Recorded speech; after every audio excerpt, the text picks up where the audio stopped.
This is combat royalty. Kings and queens, owners of the cage, rulers of the fight. Where thrones are not given, dynasties are broken, and crowns are taken. They've learned the hard way. Pain, defeat, sacrifice, each making them stronger. Some join together, others stand alone, all drawn to the challenge. Old foes return, rivals from the past, true warriors who fight with honor. They know the code, unbreakable between them, until battle starts. A journey of 12 months, every step earned, for one shot at glory. Young or old, ruler or rebel in the cage, all are equal. The past fades away, the future is uncertain, only the fight remains. The crown is within reach, only one will rise. But who will take the crown?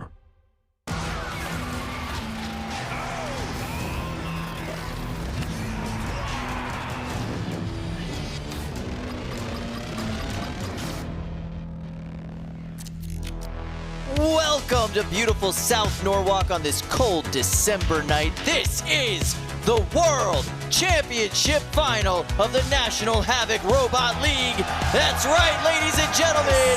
The energy is palpable, and we are ready to go. My name is Kyle Kroos. With me at the desk is Sam Hansen. Hello. Sam, how are you feeling right now? I'm feeling so good, Kyle. The fights today have been amazing, and it's been such an icing on the cake of this entire season. It has been absolutely absurd. You're just joining us now, but we have been at it all day. Let's look at some of the highlights from the action throughout the day today. It has been absolutely crazy. We've got so much going down today. There was fires, there was cage damage, there was roof shots. We've had everything you would want in fighting robots, from robots getting split in half to some serious upsets. Family dynamics were put to the test. It's been awesome. Some of the competitors that are left all make sense. It's all killers, right? But there are definitely some competitors that have been upset and are out of the tournament now. Names that you would recognize, names that you were expecting to make it all the way are gone. It has been crazy today. Let's go up to the pits to see what the feelings are up there. Chris, how you doing? Hey guys, so you are right. It's been a grind, not just all day to get here, all year. Every single builder behind me here in the primetime pits has something to prove. We have rookie teams, we have former champions, we have college university teams, Georgia Tech, WPI, MIT, they're all here behind me. We have the Brazilian team. Everyone here is looking to bring home everything. This is going to be a very exciting night. I can't wait to see how this all plays out. Let's get to it. Back to you guys. All right, Chris, thank you. All right, ladies and gentlemen, we have had a crazy day so far. Let's go check in our play-by-play booth with Luke and Ricky. You guys look dapper. How's it going over there? Thanks so much. It's like a little fashion show here in the play-by-play booth. Ricky, now 69 robots started this day and only 24 remain. This is fantastic for the winner of these Golden Bretts. There's just 4 fights that remain for the rest of the season. Yeah, and they have worked so hard to get here. Some are carrying massive battle scars. Some are just carrying excitement to get to that Golden Brett at the end of the day. Either way, we have a lot of good fights coming up for you. We're looking forward to calling them here in the play-by-play booth. Back to you on the desk. All right, guys, thank you so much. They will be giving us all of the play-by-play action throughout the day today. Let's check in with Lindsay, who is cage side by the bowl. What's going on, Lindsay? Hi! Can you hear them? I am here with the crowd. They are pumped. you can cut the excitement, you can cut the tension with a knife. They are rowdy. They are ready to cheer on their favorites here today. I'm going to be cage side all night bringing the stories to you. I cannot wait to see what unfolds. Neither can they. And it's going to be fantastic. So can't wait. All right, Lindsay, thank you so much. Very much so appreciate that. There's going to be crazy action. I think one of the things that people are anticipating the most that is coming up is we are going to have, at some point, a Chonkiv versus Emulsifier matchup. That is going to be absolutely terrifying. Bone-shaking action coming from that. And in the small cage, there's some family drama that's going to be playing out. So what's going on with that, Kyle? We have the Papasians, brother and sister, two different robots, Turbofiend and Mako, for the first time in NHRL history will be facing off in the World Championships. Absolutely insane. I cannot wait for that matchup. There's so many great stories coming into today. What are some of the matchups that you're following? Oh, I'm definitely looking forward to that Papasian matchup. I'm also excited in the 12-pound class to see how far Amphispana can take it with their dual spinner. I'm excited in the 30-pound class for Kazaa Lite. Yeah. A flamethrower multibot has made it into the top 8 of the World Championship. In a heavyweight class where that's a really difficult challenge for a fire robot. Who would have thought Kazaa Lite was in and Warhard XXL was not? Yeah, that is a crazy story. So many upsets in the qualifying rounds today. Listen, let's go over fight basics and our rules so everybody knows what's going on. So this is the World Championships. And we have 3 weight classes, 3, 12, and 30 pound. This is single elimination. If you lose, you are out. You have to knock out your opponent in 3 minutes. If there is no knockout or tap out, the judges will decide the winner. There's house spots. You get 1 unstick per match. Everybody gets 1, or at least they get to call 1. It might not work out. And at the end of the night, there will be 3 World Championships on the line. So this is the big change. Prize money. This is what folks are fighting for. In the 3-pound class, the champion takes home $8,000 with a runner-up taking home $3,000. It just goes up from there, folks. 12-pounders will be taking $12,000 home if they take these 4 fights. $5,000 for the runner-up and $1,000 for the semifinalists. That's both 3rd and 4th place. And the 30s, the biggest bots we have here, that's where you're going to find the biggest prize. $15K for the champion. Runner-up gets $6,000, and the 3rd and 4th place will be taking home $1,500. Yeah, absolutely. But before any of those, they will be bringing home the coveted Golden Brett. It is a brick of pure gold crafted by beautiful people that put so much time and effort into these beautiful trophies. These do all kinds of stuff, don't they? They light up, they tell stories. Yeah, and pure gold, they're really heavy. They're probably super expensive. Yeah, not gold spray paint at all. No, it's not that either. But they have the exact switches that we run on Brett's, including the upgrade that we had to change to this year because so many robots were capable of turning the housebot off and achieving that $1,000 bounty. So you can turn it on with that exact switch. They also have the same eye system as the Bretts that you'll find in the cage, so you can change their colors and make them as beautiful as the Brett you're used to seeing in the box. I absolutely love that. Here, I'll show you the back so you could see the switch he was talking about. And you could plug them in and turn them on, and they'll do all of the things that, you know, Brett will do except for change the course of a matchup and unstick your robots. Yeah. And right now we're going to go up with Chris, who has a couple of special guests with him. How you doing, Chris?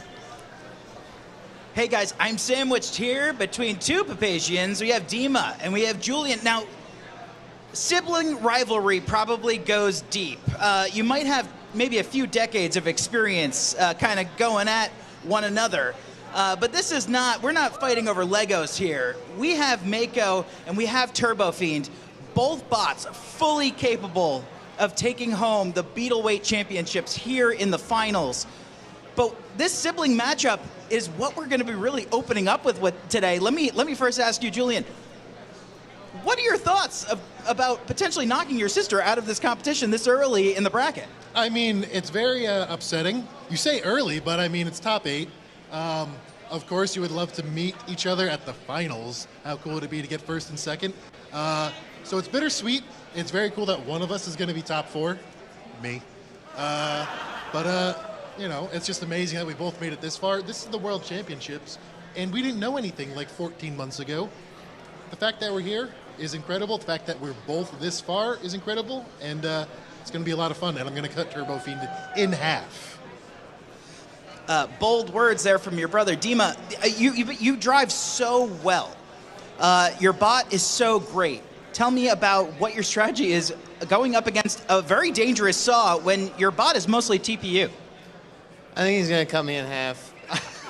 I'm working on getting as much top armor as I can on the robot, getting help with it back there. I'm working on getting in weight so that I can add metal to my plastic robot to hopefully survive the Saw. I'm sacrificing some bits on the outside so that I can add armor to save myself from Julian, even if it only saves me 1 hit. That might be all that I need. I really hope one of you are able to host a trophy over your head later today, but for the time being, what I do have is this. This is the Rising Star Award, the Sparky Award for the Rising Stars of the 2024 season, and I think that you both are the perfect embodiment of this, so congratulations to both of you. Dual trophy. Not bad. You guys can fight over it. Oh, wait a minute. Back to you guys. All right. That's a fun fact. Turbofiend didn't exist until June of this year. Wow. And now, top 8 of the World Championship. Top 8 of the World Championships. Also, back at our October event, ran through some of the top competitors in that weight class. Yeah. And by the way, that was her attitude the entire October event. Every interview with her, she was like, I'm probably going to lose, and then walked out with a golden dumpster. So, I don't know. I give her a much better chance than she does against her brother in that matchup. Yeah. We'll see how that goes. All right. In the meantime, we are getting ready for our first fight of the Primetime World Championships. So excited. It's going to be a 30-pound matchup. Let's check out the bracket for the 30-pound class. All right, so at the top, it's Megatron and Kazaa Lite. Aries from the MIT team will be going up against Waddles from WPI. There's Emulsifier and Synthesis 30, 2 nasty verts. And Pegasus all the way from Brazil takes on Georgia Tech's Chonkiv. I don't know. Where's all the killers? Oh, wait, all of them. This is going to be an absolutely crazy round. All of these robots are capable of one-shot kills. I'm really excited. I'm so excited. I bet our cage is a little nervous. Yeah, though. that cage has seen a lot of action today. We've had one panel get destroyed. We've had one framing member get destroyed. It has been absolutely crazy action in there, but the bot that's been at the center of all of it isn't in the fight anymore. That's very They're gone.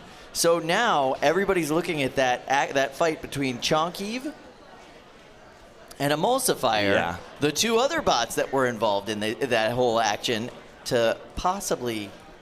Chonkiv is heavy. They spin a heavy shell. Yeah. They are very capable of getting popped up with that weapon. It's what, like 28 pounds just of shell? Something like that. And that's in the 30-pound class. Yeah, the weapon is almost as heavy as its opponents. It's absolutely absurd.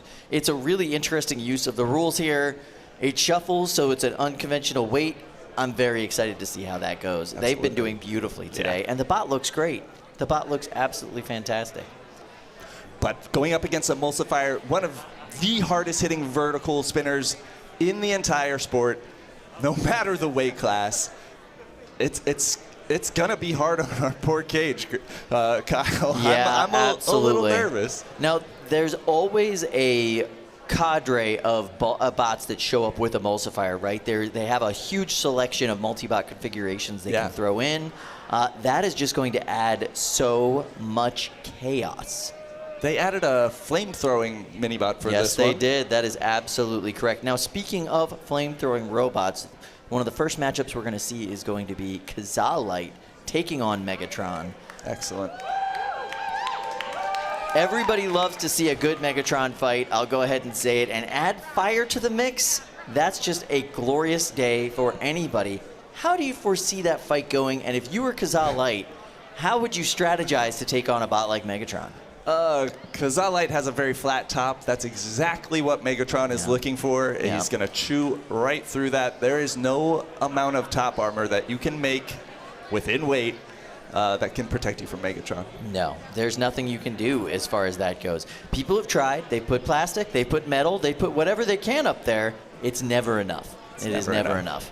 And, you know, there's plenty inside of Kazaa Lite that can explode. Not just the batteries, but also the entire flamethrower system. So I'm very excited to see how that ends up. They still have a good chance. Their strategy all day has been the sandwich and burn, the panini method, if you will. Yes, and it's been effective. They've used it well. They've been able to go on either side of their opponent and just lay into them with the flamethrower, really cooking them from both sides. It's been really impressive to watch. The flamethrower from both sides really is useful in two different ways. One, you're cooking your opponent, but two, no one can see anything. It's just an absurd amount of light and heat coming out of that area, so it's completely disorienting to the driver. They don't know where their bot is. They don't know how to get out of the situation. It's definitely something that you have to be able to overcome. I don't know, what do you do there? Wear polarized glasses to the arena? Like, what do you do? Yeah, that's certainly, we've seen in the 3-pound class where the flamethrowers are more popular, some of the drivers have been donning the full wraparound polarized. It's not a bad idea. It definitely gives you a little bit of an advantage in those circumstances where you couldn't normally see your bot. What a crazy sport that, like, your eyewear is now becoming a strategic implementation that you have to think about before matches. Yeah. Oh, all right. I see the crowds getting pushed back for the fire marshal mandated distance between cage and crowd. Yeah. That means we're about to have a flamethrower bot in this cage. And likely, just looking at the bracket, that means we are going to have that Kazaa Lite matchup. So cool that a flamethrower has gotten this deep into the bracket in the heavier weight classes. In those smaller weight classes where you have more 3D printed material, you have more plastic material, flamethrowers are scary, scary implements, right? But here at the heavier weight classes, it's a lot more metal. Yeah, there's not as much to melt, so that means those flames have to make it through the armor packages, through the frame members, into the soft bits like wires and electronics, where your solder could melt, your protective coating on your ESC could melt, and you could get some shorts. The one thing that is always a issue for the flamethrowers, or at least a target of the flamethrowers, is those nice wheels. The gooier and gummier you can make them by burning down the foam or burning down the rubber. It's a really useful tactic for them, and it's definitely something that works well at this weight class. Yeah. So you'll be seeing a lot of that. There's not any wheels per se on this version of Megatron, though. He is running a tracked robot, running out there on the treads. And the weapon has no belt. All right, so the weapon seems like it's optimized to fight a flamethrower, but tracks, they can still melt. Yeah, there's a lot that can get gooey there. But yeah, the weapon, there's nothing to really melt on it except, I guess, the arm holding it in place. It's all hub motor. The drive for the weapon is actually inside the weapon encasement. There's no belts. There's nothing that you can kind of go after. I'm loving the way that we're keeping the crowd back from the fire, by the way. Like, everybody that was in standing room has now been shoved into a small corner of the arena. I can't wait to show you guys that. And it's the same over on the other side there. Yeah, this is going to be an interesting matchup. So now it is time to meet our competitors. First up, it's Jameson Go and Megatron! Slash and burn, baby.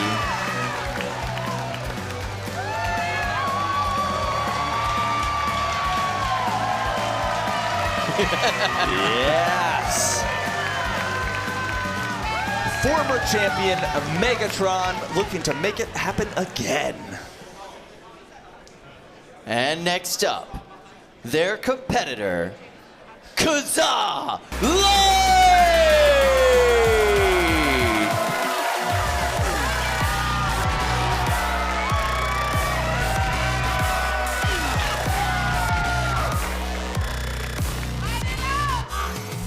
Joshua Reinhardt ready to go. He's got the forks, he's got the flames, everything he can bring. This is going to be an intense first matchup for primetime. And there you see head referee Gwen, the official for this match.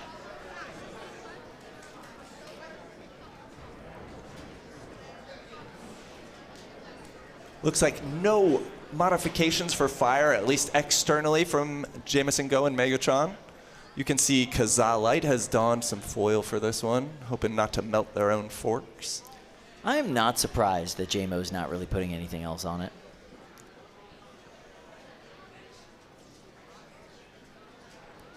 So let's see how this goes. I'd say definitely Kazaa Lite is the underdog going into this fight.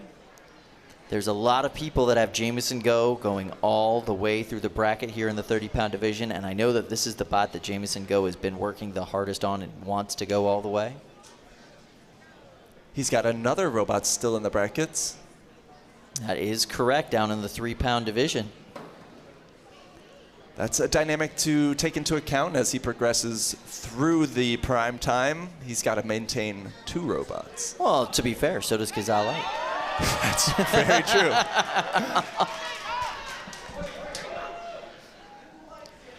And you could see the beautiful new floor smell coming out of the arena. Changed everything out over the break, which was a really good idea because, oh my gosh, was it wrecked after the beginning of the day.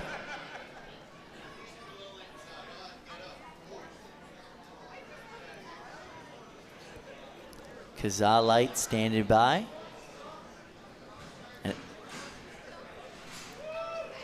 All right, we are going to take this one to the play-by-play booth with Ricky and Luke. Now, Ricky, this is a real David and Goliath moment here for these 2 robots. You know, David and the Goliath twins. Yeah. You've got Kazaa Lite here, the heavy underdog, facing off against one of the greatest robot builders of our generation in Jameson Go and Megatron. All credit to Kazaa Lite, but they were an underdog even to get into the World Championships this year. This is an upset that they've made it this far, and now they are going to have to go through the teeth of probably the fiercest hitting robot, or at least the fiercest fighting robot that we have in the mix. Now for Joshua Reinhardt, this is a little deja vu because they met back in September where Kazaa Lite lost to Megatron. Let's see if Megatron can make it 2-0 here. Yeah, I believe that fight, though, 5, only half 4, of Kazaa Lite was 3, present.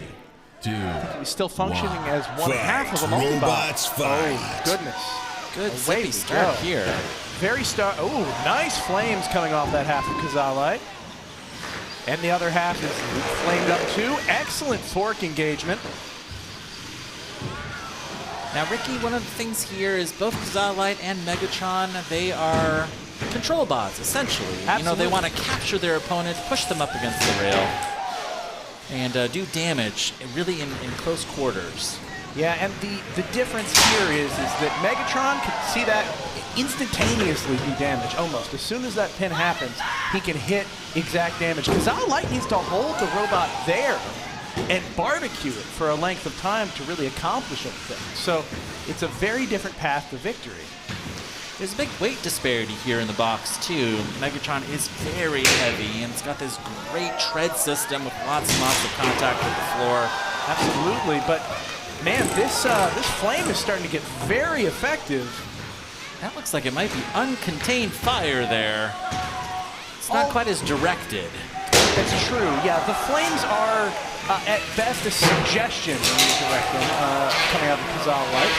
Oh, and look at that. I think one half of Kazaa Lite is down. It does seem so, yeah. Now, this other half seems to be doing fairly reasonably well.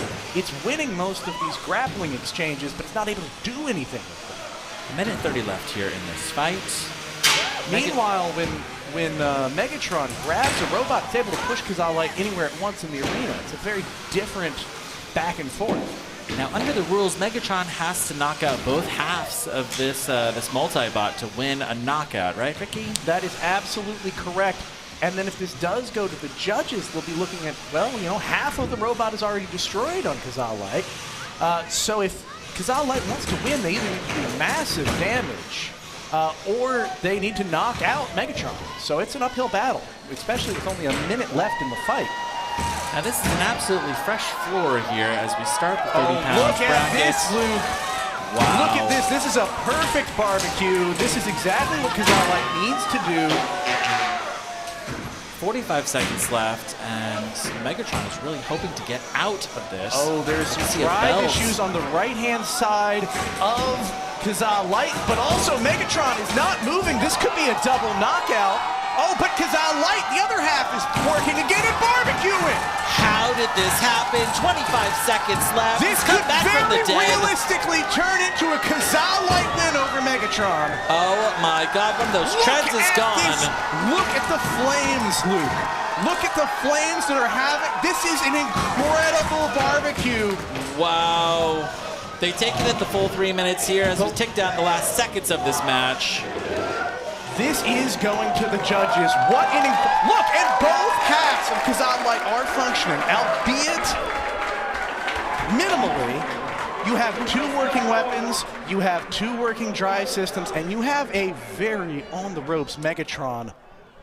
What a fight! I am gobsmacked, Ricky. You should be. This is prime gobsmacking material. If Kazaa Lite is somehow able to pull out this judge's decision, this is going to be the upset of the tournament. This is going to be the upset of the year if this happens.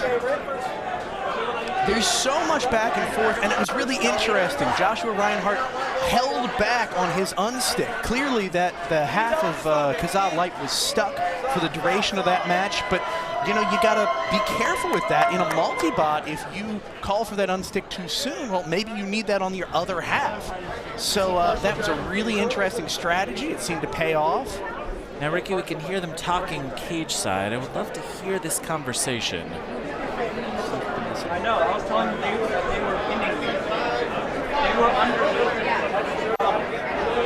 They were pinning me. Maybe it was a pin that was too long, but they were continuing to fight. You know, like with that flame. There was definitely a few moments there where I sat back and said, are they engaging with each other? Is this a pin? Is this an entanglement? Can they disentangle? They do get a chance to unentangle each other. You know, the 10-second. Let's take a listen and see if we get some more information. That's not a yes. Can you show me continuous motion that would not get you counted out? I see disabled drive. Can you show me? You want me to flame it up? Or? Yes, please, if you can. You can hear referee Gwen here asking for this functional check. No weapon, no drive. And her final call, no weapon, no drive on at least one half of Kazaa Lite. They ask for these functional tests in really close judges' decisions where the points are close and they need to see what the final kind of damage tally looks like. Yeah, and there is a really interesting, I won't say caveat, but particularity here. When a robot is asked for the functional check, that's when the damage matters. Yeah. So if the end of the fight, if it was still moving, that's not as big a deal as whether or not it can move when you are asked to by a cage manager or referee. David and Goliath here went head-to-head, and David did pretty well here. Yeah, I mean, at the very least, Goliath isn't walking away from this. They're both exiting on stretchers, to say the least. You can see the tracks on Megatron cut in half, or at least burned in half. Yeah, he lost one of those treads for sure. Just completely getting it stripped away from the robot. They're going in with their gloves on to try and pull this very hot robot out of the cage. Now, Luke, did you catch whether or not Megatron had a functional drive during the functional test? I didn't. I did not either. So now remember, you can strip off the tread and you can continue to move a little bit with that hub. Absolutely possible. It's just, was that the case? I don't know. This is going to be a tense moment here for Jamison Go as he awaits his fate. And for Joshua Reinhardt, he really left it all out on the field. This was a do-or-die moment here for him, and he's picking up some of these points. He might even pick up the win, Ricky. It's very possible. He is man, has he delivered. And these are, I don't want to call them simple robots, but they're relatively humble designs. They're very squared off. Yeah. They're made of simple materials. Yeah. They're made with a relatively basic but very dialed-in flame system. Right. This is kind of the race car equivalent of coming with a really well-tuned Toyota Corolla and trying to win F1. Yeah. And, you know, he Well, finished... you get great mileage, Yeah. okay, per gallon. It's Let me great. tell you, the 100,000-mile warranty is unbeatable. Yeah. Those F1 cars, you got to rebuild the engine every race. Every single fight that I've seen him in today, Joshua Reinhardt has impressed. It is fantastic. He really has earned his spot here and given Jameson Go a run for his money. Yeah, that alone is a win for Joshua Reinhardt. You can see the spectators enjoying that. Kazaa light him up. And we're hearing some chants for Kazaa Lite here.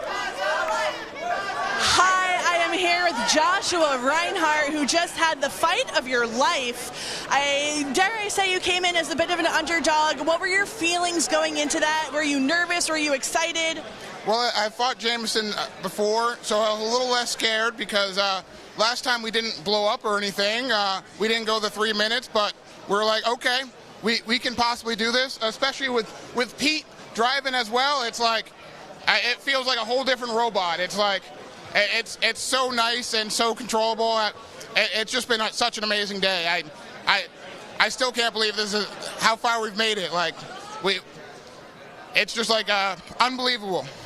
Well, you have a lot of fans in the audience. I don't know if you see your sign back there. Yeah, there's so many Kazaa lights. It's amazing. I knew I was going to have some friends and family in the audience, but every time I look, there's just a new face with the Kazaa light sign. It's just, I love it.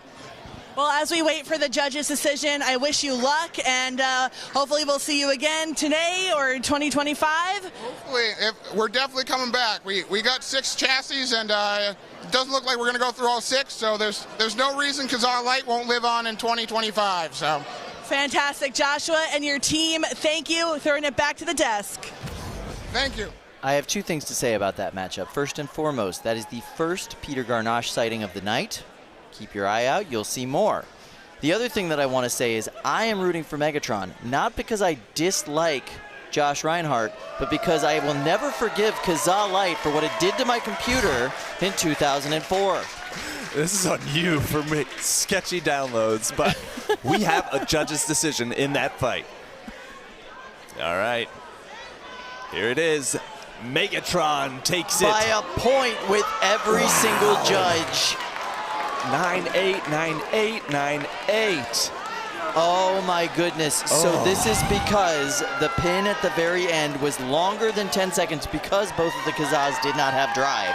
Right. And so therefore, the judges only count the 10 seconds of it. That's it. So by 1 point, your winner, Jameson Go and Megatron. And a lot of it, I think, is because of the functionality issues at the end. Yeah. That's crazy. You know, I looked, I thought that might have been a long pin, and I couldn't quite tell if those forks were underneath Megatron or not, so. You can't see anything when both those flamethrovers are going either. Like, I That's didn't a even know valid if the point. pin was going on for that long, to be Yeah. honest. It was just a lot of fire. But yeah, that was too long of a pin, and it was because Kazaa Lite couldn't move. But our judges, they have every available angle to them, so they can see through the flames, under the flames, around the outside of the flames. And you knew it was close because they were calling for all those functionality Yes. tests there at the end. And those functionality tests did no favors for Kazaa with their drive down on both halves and their weapons working on maybe one half. But for now, we're going back to Cage 1, where we've got some bigger bot action for you. That's right, and that new cage smell or new floor smell in Cage 1 has been replaced by a slightly more barbecued new floor smell. And here we have Waddles taking on Ares.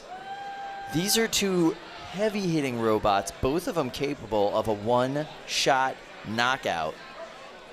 I'm intrigued on the Ares side.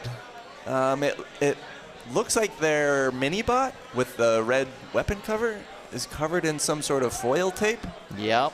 And I'm also seeing the crowds have to move back from the cages once again. Yep, that's fiery. There seems to be some sort of flame nozzle coming out of it. Aries has been threatening to bring a flamethrower the entire year. So maybe they finally made it happen? All right, so let's take it to the booth with Luke and Ricky. Thank you so much, Sam. We are locked, loaded, and I am excited to see this fight. These are big, heavy-hitting robots. The vertical spinner on Aries is absolutely devastating, and Waddles can do a ton of damage with that undercutter. You throw a couple of cam lifters and a good flamethrower into the mix. What a what a potential for an explosive fight. Now, college teams are the bedrock here of this league. There are so many great college teams that have built incredible robots. Here we have Team MIT with Aries facing off against Team WPI and Waddles. These are two storied engineering schools here on the East Coast. They have a lot of school pride riding on this match. Absolutely, and not just that, but they bring this sort of unique college dedication and energy to the arena. So often, it feels like a robot enthusiast event, and then suddenly you get these college teams in here, and it starts to feel maybe not like a tailgate, but there's a rowdy energy about these people. I mean, it really rubs off on the crowd, on the other competitors. They are in it with not just school pride, but like a fiery passion. Now, Team WPI is one of the longest-running college teams here at this league. They've been fighting ever since the 50-day street days. And this new and renewed Team MIT has just caught them. Like, they have really accelerated their development.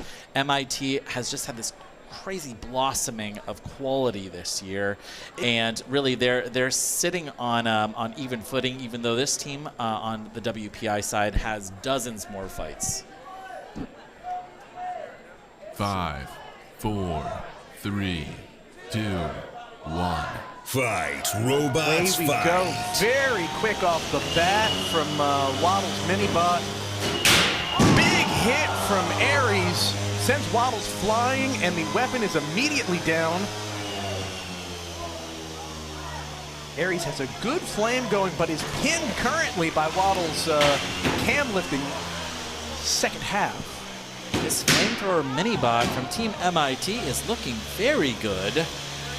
Going head-to-head with its cam lifter opponent. Now, they have not fought since April. In April, this ended in a knockout loop. I don't think it's going to turn out quite the same way. This is a very different fight dynamic than we saw in the past. The undercutter on Waddles has been down since that very first hit, and I think that weapon is dead. I would agree with you, but I'm really impressed. Look at the control that Waddles is able to bring to the arena, right? Look at that! He has pinned Aries in the corner. He is stuck. He's going to either need an unstick or to need to use a mini-bot to free it. That is incredibly... He's used an unstick. Wow. That is really hard to do with an undercutter spinner. Yeah, the designers here on Aries from Team MIT, they are cursing their angles here for this design. Unable to self-right themselves.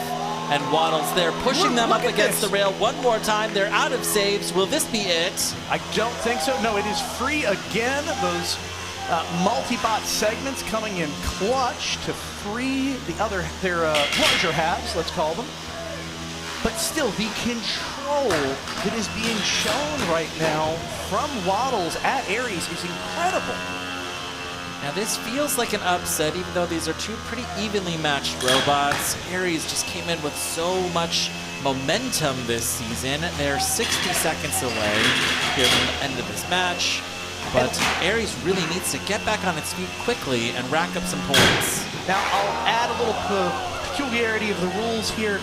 When you have a weapon that is down, the way that Waddles' weapon is down, you can still score aggression by trying to attack with what's left of your weapon, even if it's not functioning.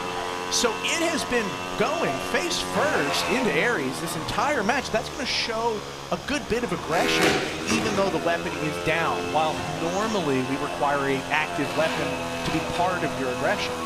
And Waddles would desperately love to push Ares up onto that rail if they could. Look at 20 this. seconds left. They're running out of chances. Flamethrower going for a little ride there. This could be the end of the season for Team MIT.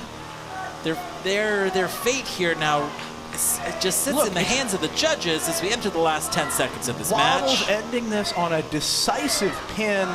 They could not have done a better control match if they were built as control bots. Let's go! Wait, dude, Incredible. peak driver, best driver.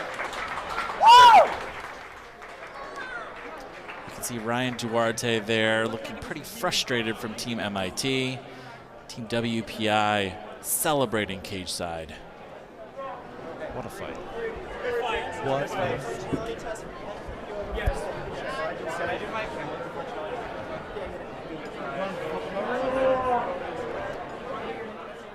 Ryan here pacing. He's the captain here who's built Ares.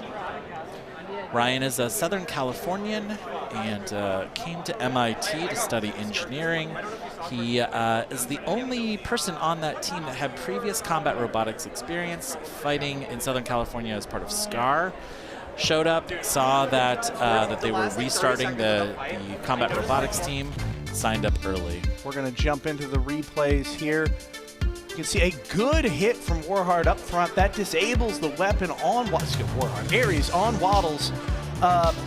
But from then on, it's just such amazing control from a damaged robot. Waddles able to dominate the fight in terms of pacing and positioning. Incredible. We're going to go to Chris in the pits. Maybe he's got some more info for us. Hey guys, I'm over here next to Jameson Go and team, and what is now a space heater, Megatron. This thing, I feel the warmth kind of still radiating off this bot after its fight with Kazaa Lite. Jameson, let me ask you, how is Megatron looking? I know that things got spicy there for a few minutes. It looks a little darker, you think? It looks a little darker, like a rotisserie. It's got a patina on it. Oh, look, oh, check that. That looks like that, you know, it's a little darker. A little roast. Now, it came down to 1 point across the board for the judges, and I know that driving probably had a little bit to do with that.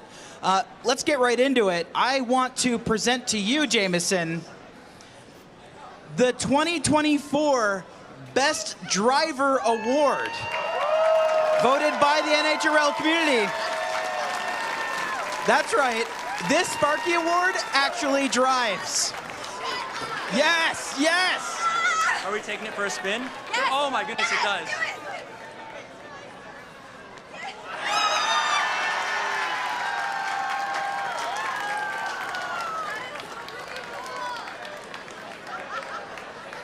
J-Mo, quick comment.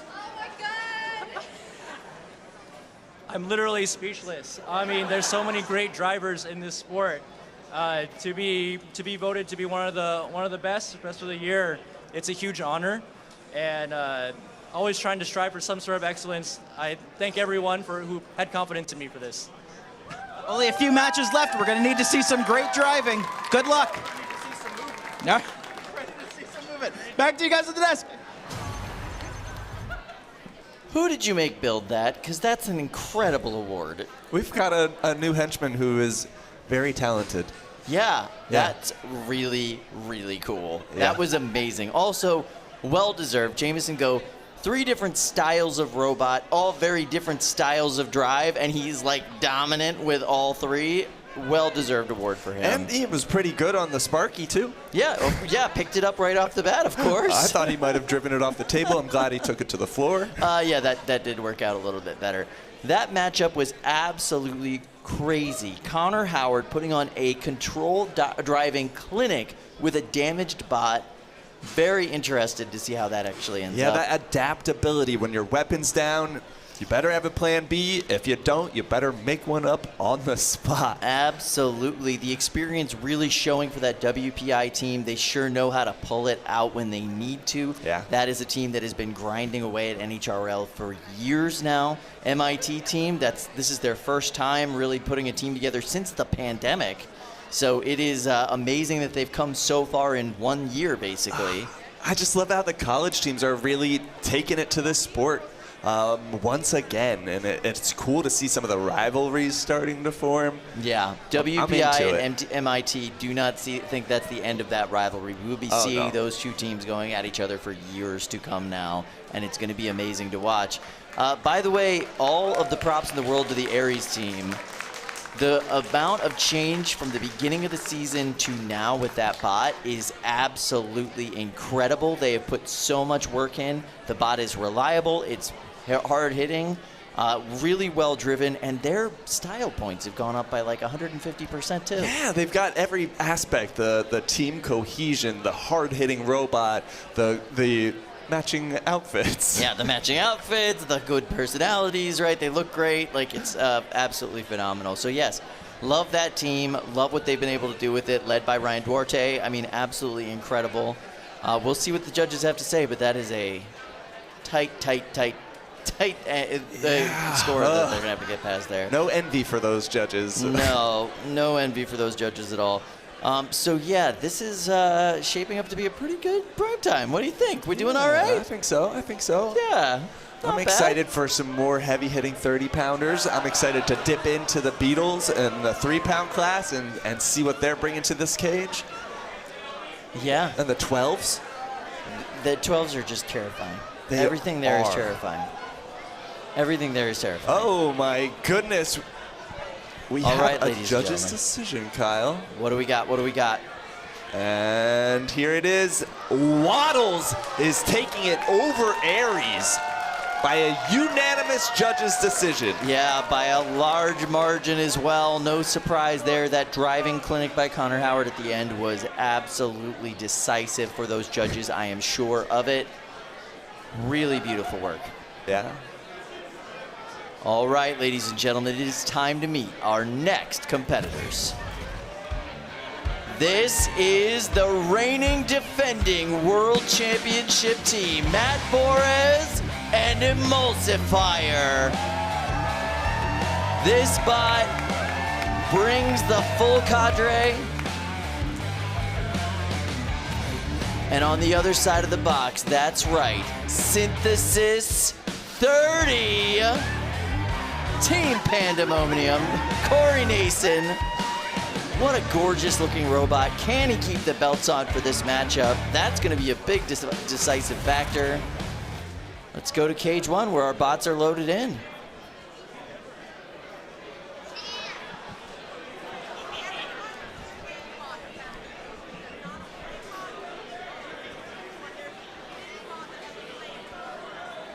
That's a lot of robots loaded into that cage. It looks like each Synthesis and Emulsifier are both running some mini bots alongside of them. Yeah, the flamethrower, the new flamethrower for Emulsifier has been loaded in, including some of their more traditional multi-bot configurations. I'm excited that they've added the flamethrower in. I think that's a cool addition for that team. Yeah. You know, it's, do they even need it? No, of course not. None of it's necessary. Emulsifier could win all these fights all by itself. It's just fun to watch. It's fun to add in that extra layer of chaos. You know, it gives them a little bit of an edge. I would say including it also gives our lovely crowd a little bit more exercise as they get to do the shuffle from 15 feet back from the fire marshal mandated distance between the cage. But thank goodness Hype Man Red is there to keep them engaged and up. I absolutely love the design changes that Corey has made on Synthesis. It looks gorgeous. What a beautiful robot. But there's just no frills on Eruption or on Emulsifier. It's just pure steel and some other weird metal that we don't know what it is. And destruction. Kyle, those are some long forks on the mini for Synthesis 30 there. Yeah, that's a big part of the strategy. Away. That is the big part of the strategy today is do some pinning with that mini. Try to tee up a shot for Corey to get in there. Look at, there's already a bend on one of Corey's forks. You see that? Oh, yeah.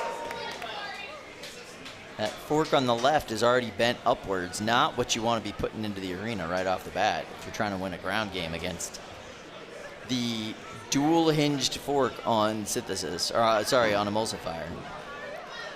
I bet it'll get bent maybe back, but probably a different, no, probably the other way. Couple other directions. Dual-hinged forks is the new way of the world, by the way. If you don't have dual-hinged forks, what are you even doing out here? Running forkless because the cage floor gets so torn up that no fork will help. All right, let's go to our friends in the booth to call the play-by-play action. How you doing, fellas? Now, Ricky, it's like I'm almost seeing double in the box here. You've got a really tall, aggressive-looking vert on one side of the box and a really tall, aggressive-looking vert on the other side of the box. Yeah, but despite the shared appearances, there's so much different under the hood, so much in strategy. It's going to play out right now. Look at that, the penetration there, incredible, able to get right at it and then hung up on the Synthesis 30 mini-bot. Are those the longest forks that we've seen so far this year? Certainly today.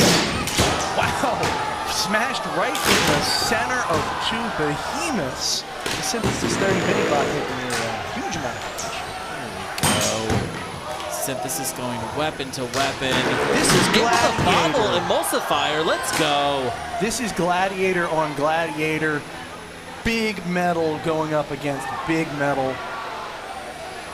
Interesting, you see some drive issues now on Emulsifier. It's barely able to move forward.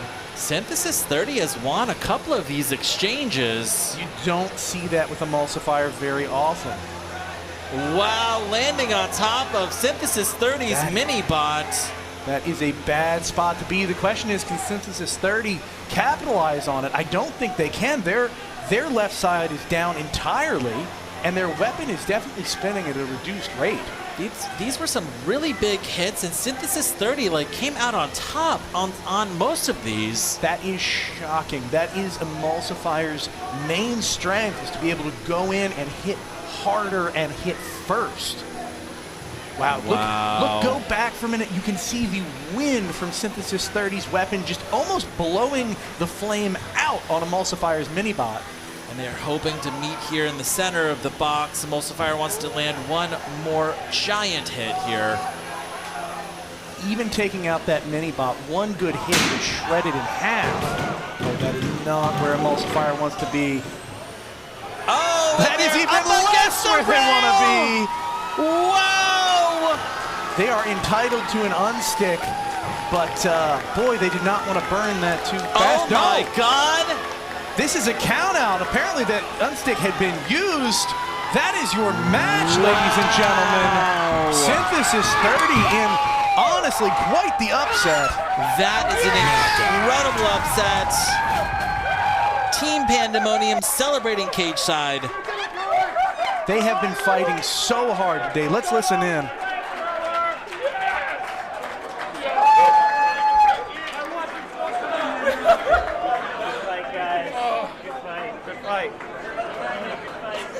Shut that flame off! It's getting there, you're fine. Flame off. Wow, you can see these teams here coming over to congratulate.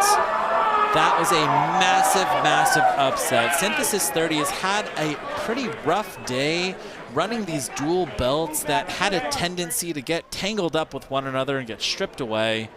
And Emulsifier coming in here as the clear dominant favorite in the 30s, back-to-back world champions, eliminated in the round of 8. Yeah, you have a robot that was fighting just for basic reliability through this day, holding on through the bracket by the skin of its teeth, going up against a world champion and still taking home a win. I'm calling it right now. This is the upset of the event. I have a whole brand new one. Look at the emotions. They are pouring out of these competitors. This is the culmination of many years of hard work from Corey Nason. I don't know if he's, sends you these too, but he'll just text me in the middle of the night like, hey, check out this newest CAD. Check out the video that, this test video that I just shot. He is thinking, living, breathing robots 24/7. He caught the bug and he's been assimilated, and when that happens, Man, it takes you wholeheartedly sometimes. Let's look at the replay. We can see how this shook out. I'm really curious to see if Emulsifier burned up their one save. Apparently they must have either that or the house bot was non-functional at the time. You can see here, it's a battle of forks to start with. You get one minor hit from Emulsifier on Synthesis 30, but those mini bots from Synthesis 30 really, even unfunctional, it still came into play in a huge way here. And we saw some gyro walking here from both of these robots. Yeah, they were limping hard, but Synthesis 30 was able to bring it home. Wow. Fantastic. A massive, massive upset right here in the round of 8. Back to you on the desk. I'm still in shock of what just happened. Corey Nascent is a giant killer. That Corey Nascent has been a part of now 2 classic moments of taking down literal titans of the sport. Oh my God. Let's hear from him with Lindsay right now. I am here with Corey Nason, the Dragon Slayer. You did what was thought to be impossible. What was your mind? And you've done this before. You have taken down literal titans of the sport. How do you feel right now? What was your mindset going into this? So right before the match, I sat down and I started to think of like how Synthesis 3 was going right before Booty Brigade, and I said, there's not a chance in the world I'm supposed to win this match. And I just gave it my all, because it's like, if you lose, you're out of it, so just keep go. And I thought the exact same way, and I said, I can't give him an inch, because Matt is by far the best driver that competes here, and if you give him that chance, he will capitalize. I envy him because my robot is effectively Emulsifier's clone, and so he's way up here. It's an absolute honor to even be able to share the cage with him, let alone what just happened. Now, this win is yours, but it's also, if I dare say, your team's. Team Pandemonium has been here with you every step of the way. What do you have to say to your team?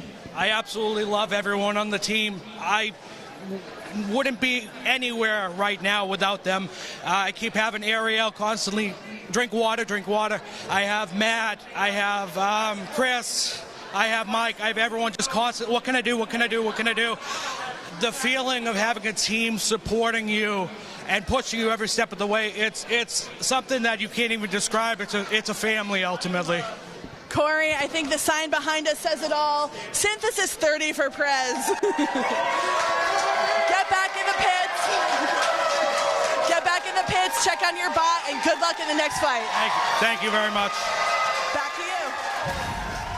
Synthesis 30 is now 1 fight away from the World Championships in the 30-pound division.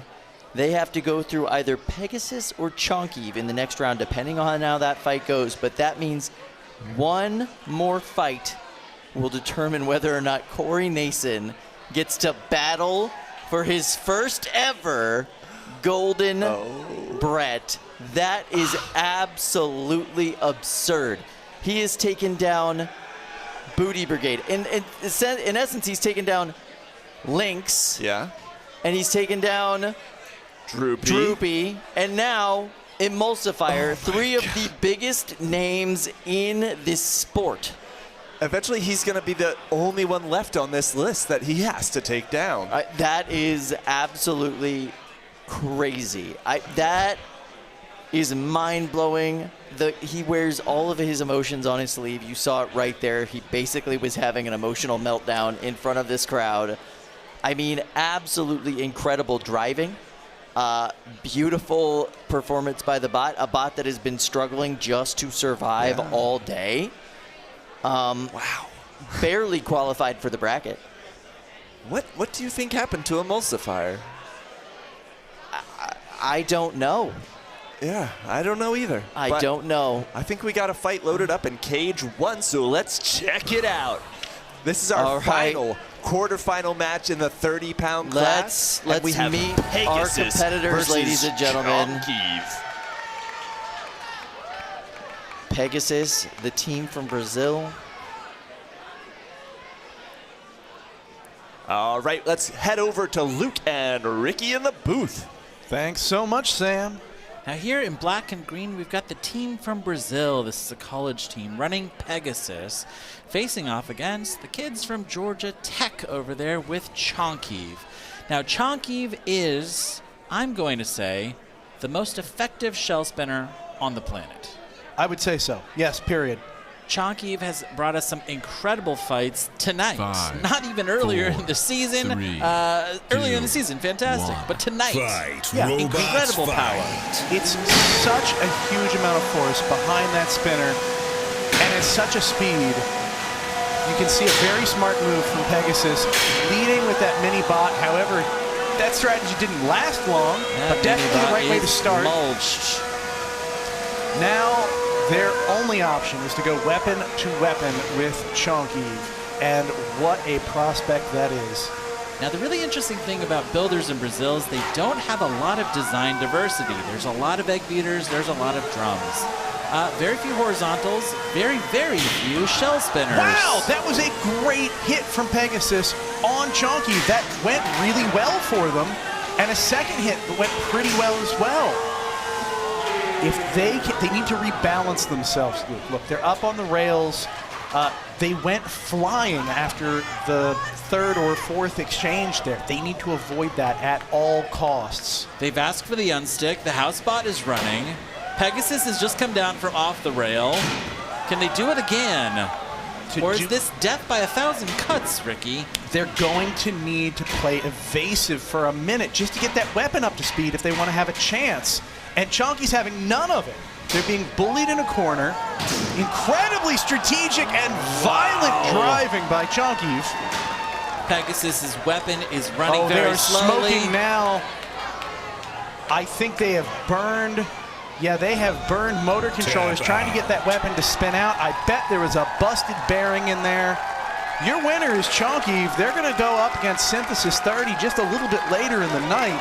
That is a decisive win for Georgia Tech and Chonkiv. What a fight. Listen, there was a window there. I got to say, the Pegasus folks tried their best. They took the shot that they needed to take, and then they took the second best shot that they could possibly make, and it just was not enough against that monster of a shell spinner.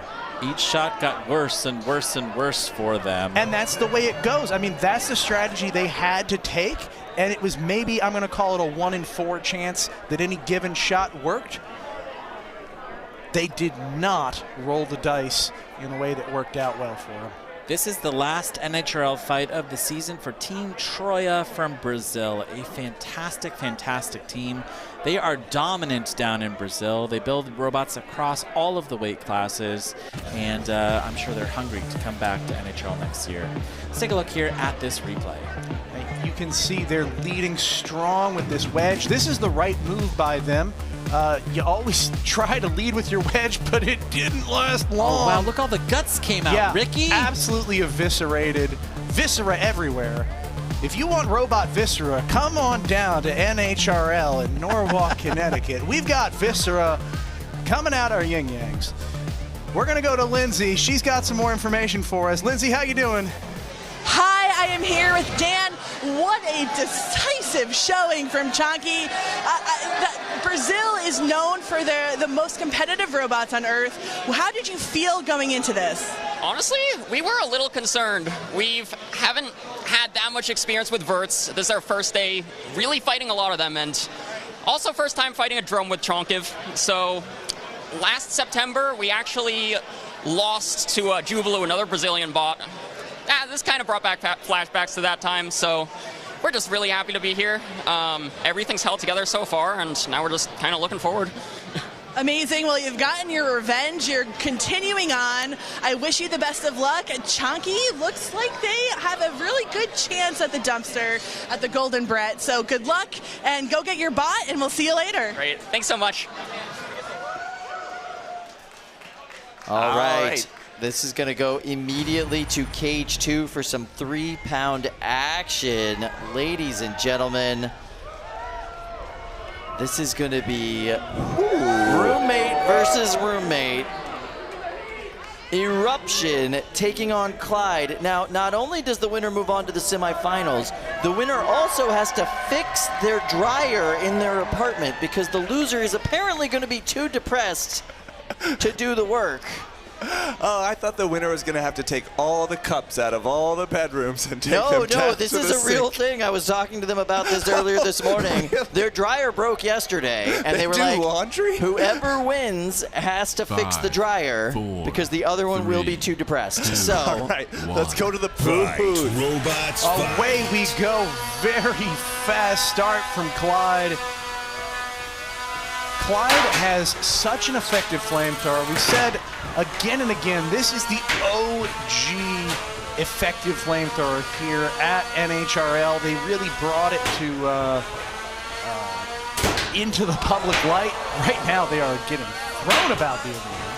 Brian Boxel on Eruption here. This very aggressive egg beater vert is trying to get under Clyde, trying to pop Clyde in the air just like that, and trying to stay away from the front of the robot. It's got some pretty thick metal forks there that you just really don't want to go crashing into if you're a vert.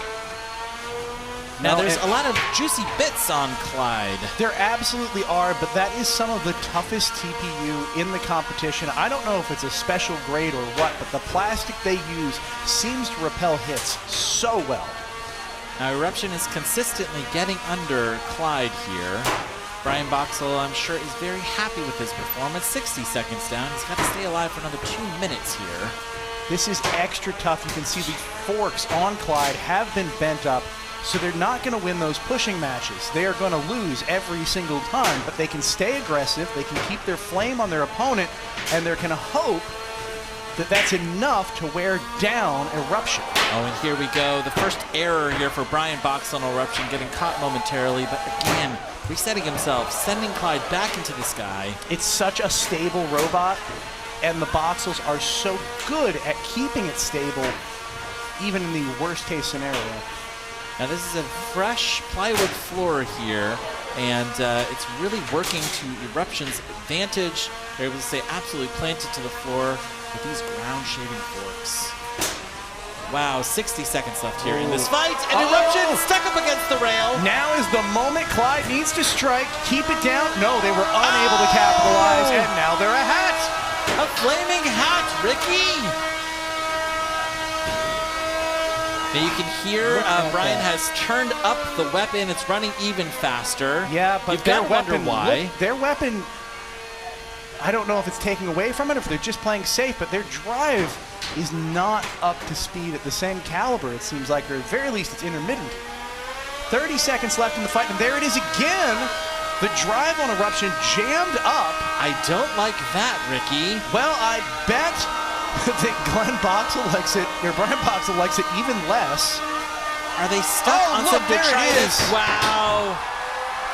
This is going to be hit or miss, but another couple of seconds. Yes, this will be going to the judges. Oh, but Clyde is high-centered and then smacked by Eruption. This is going to be going to the judges. What a fight. Look at the glow on their faces.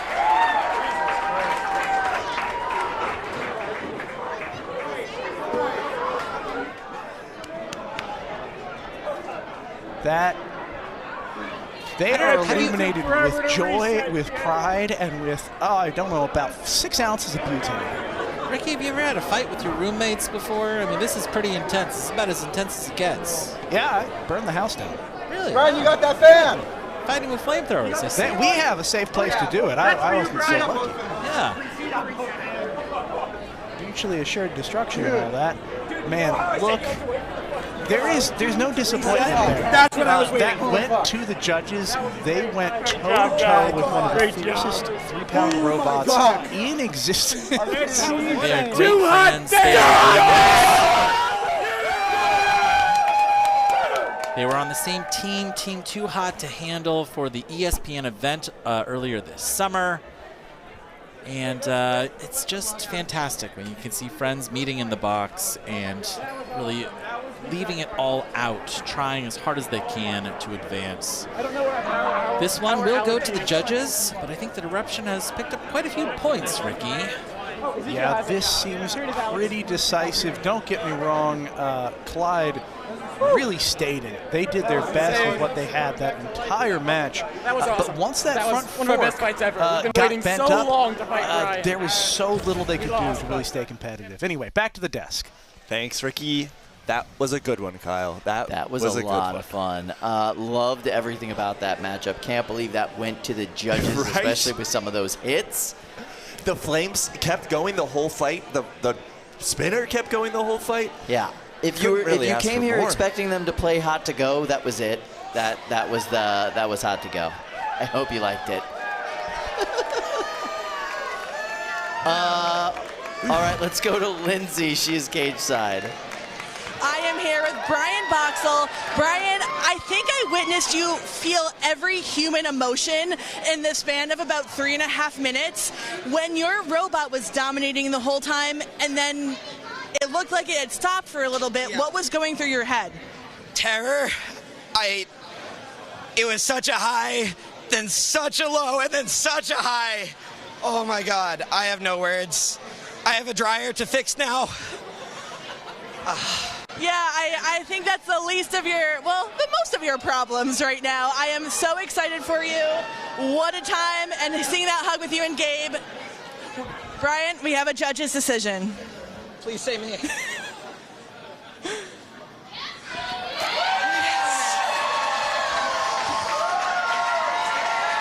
go! Yes! I'm coming for you, Mako! Brian, best of luck. Go into the pit, see if you need to do anything, and good luck. Thank you. Back to you. All right, first of all, calling a shot against Mako. Yeah. I don't know if Mako's got that in the bag yet, but we'll see. You know what? I'm going to go ahead and say it. If Brian just wins the whole tournament, he won't have to fix the dryer. He can just buy a new one. That's a great point. So that's really what he needs to do. Don't fix the existing. Win. Buy a new one. And that's a win-win for Clyde as well. You lose to the Ultimate Champion, new dryer. Seems good. Not bad. Not bad at all, right? All right, but he called out Mako specifically. Yeah, which is weird because Mako's not guaranteed to be in the next round yet. Yeah, Mako so still has to go through his sister, Dima Papasian, and Turbofiend. Not Turbofriend, Turbofiend.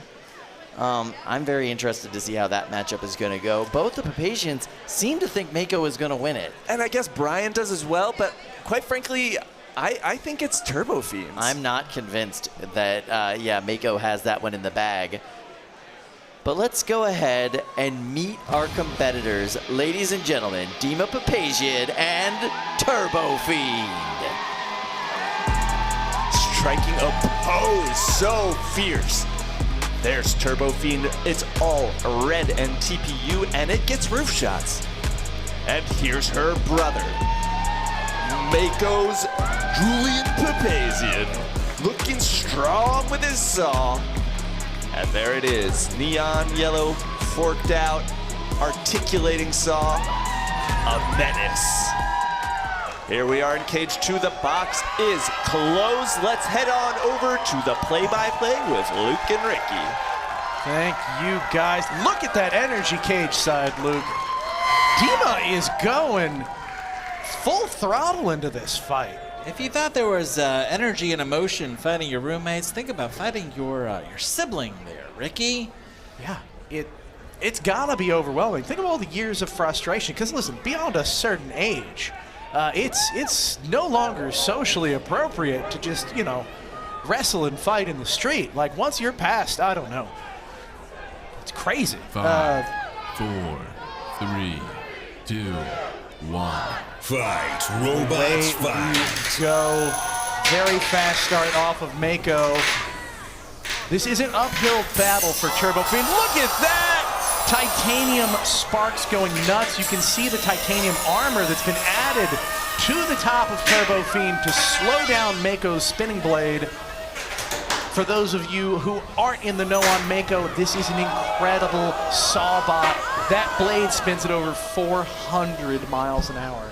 It can cut through damn near anything. But one of those forks is gone on the right side look of at that Turbofiend. juicy underbelly. Wow.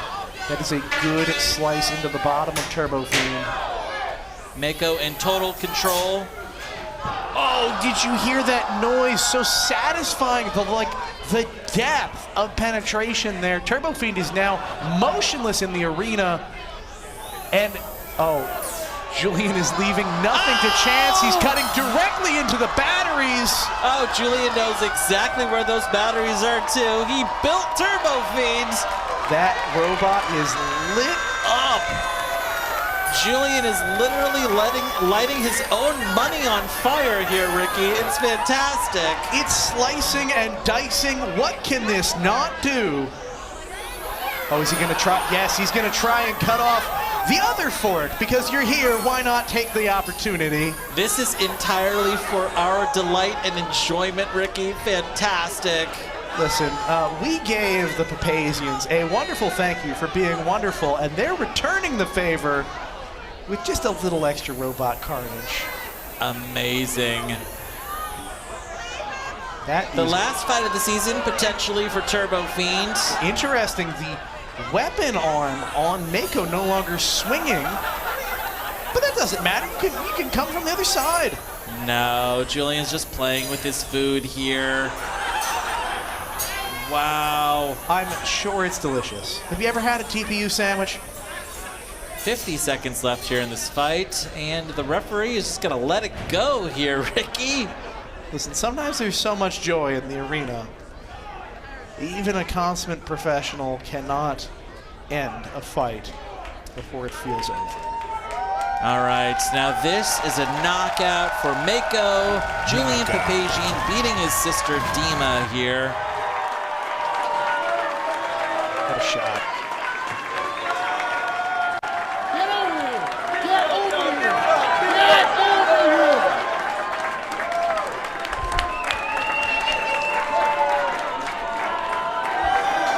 Best friends and siblings. A fantastic hug here, cage side. I can't. My robot is dead. The Papasians have just stormed onto the scene here in 2024, and they are rising. 2025 is going to be an incredible season for Mako. Mako is going to go ahead and advance and face off against Eruption. We'll see that soon, but in the meantime, let's go to the replay. You can look at those sparks flying. That was the extra armor that was added on the... Yeah, you can see the reaction it gives. That armor worked incredibly well. Look, that is a free shot that they were able to shrug off from Mako, and another free shot that they're able to shrug off from Mako. That armor worked beautifully. However, when the robot was upside down, there was no armor to be had, and that saw blade was able to saw through almost effortlessly, slicing a battery in half and closing the fate on one half of the Papasian power duo. Let's head back to the desk. They can tell us a little more about what we're going to see next. All right. I was wrong. I was wrong. That was an insane matchup, and yeah, decisive win by Julian and Mako. Beautiful fight. Loved the absolute melee of destruction at the end, just dismantling his sister's robot. But in the meantime, we haven't had a chance yet because we kind of jumped right into the action. Let's look at the 3-pound bracket and see where we are. That's right. We've got Eruption taking on Mako, but down below that we have Repeater taking on Silent Spring, Monkfish taking on Knuckle Sandwich. There certainly is a lot of Peter Garnache going on down at the bottom of that bracket. I am very excited to see who is going to make it through. Are we going to have a Peter versus Peter match? Pull up a chair. Let's find out. Let's go to Lindsay with some more information. Lindsay, how you doing? Hi, I am here. Oh, yeah! I am here with Julian Papasian, the winner of that fight, but also the winner of the Rising Star Award for this year. Now, you are an inspiration to new builders everywhere. Do you have any words, lessons, or words of encouragement that you want to share to someone watching you at home? Just do it. Like, you probably think it's too hard. You might not be an engineer like most of these people. Build a robot, come and fight them, even if you lose. It's like, this is so much fun. And look, I mean, you can do it, I promise. And if you have questions, come ask me. Send me a message on Discord. I love it, I love it. Now, you were specifically called out by Brian Voxel in Eruption. Do you have words for your competitor, who you're going to be facing next? I mean, we already fought, and we saw what happened. Like, I cut him basically in half. Like, fighting words here from Julian. All right, good luck. Go up in the pits, and we're going to see you at the next fight. Let's go. Let's go. All right, so he could beat his sibling. Yeah. I don't know about this next fight, though. He's got so much confidence that I'm feeling overwhelmed by confidence. I loved his Just Do It message to folks interested in getting into the sport. It's really the best way. Most folks here aren't engineers. You don't need to be one either. But speaking of engineers, yeah, their upcoming opponent is the best version of Eruption we have ever seen, and Brian Voxel. That's going to be insane. All right. So Cage 2, we have Peter Garnache and Repeater taking on Jameson Go and Silent Spring. Now I wish Ryan and Peter would wear matching outfits so we could tell which robot was which. A little bit of a red and blue. 5. All right, let's go to our friends in the booth to call this fight. Fight, robots, Away fight. we go, both robots up to speed, or I should say all 3 segments up to speed. Glancing blow from Silent Spring on one half of Repeater. Oh, Silent Spring on the ropes early, able to free itself fairly quickly, but that was a delayed reaction move.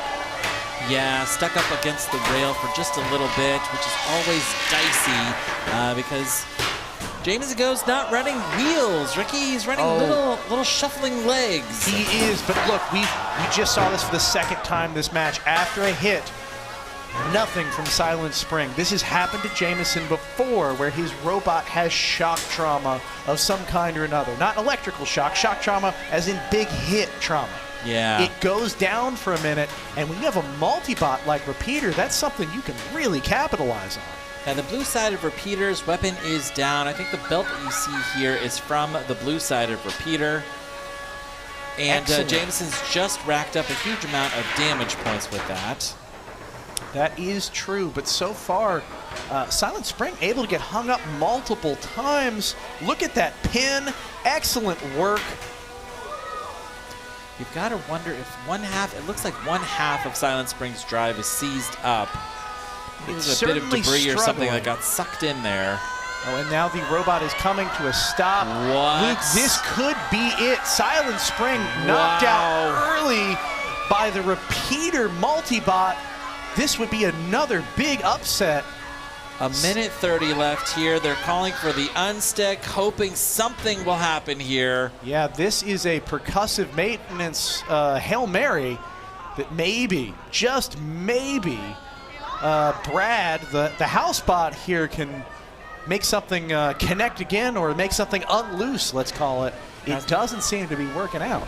Now, speaking of, nope, it is a tap out from Jameson Go. A huge upset here for this team from Texas. Repeater marching its way into the semifinals. On repeat products. Yeah, repeat products, man. Repeat-robotics.com. My robot is, the left side is toast. All right, you can see Peter Garnache here trying to sneak in a little free commercial message to go and buy parts from his robot store. He makes some good stuff, and he has done a really impressive job in supplying not just NHRL builders, but builders across the world. Let's see how that worked out for him in this fight. I'm sure he's got some of those parts under the hood. Repeater has just been hitting as hard as a sledgehammer here today. Let's keep this in perspective, too. Silent Spring is got a weight bonus here. It's got a 50% weight bonus based on its shuffling configuration. And each one of these halves of Repeater is fairly lightweight. I mean, they're less than a regular robot. And they're tossing around something that could very well be twice their weight. Almost effortlessly. Absolutely incredible. Ryan Liu and Peter Garnache bringing it home with Repeater.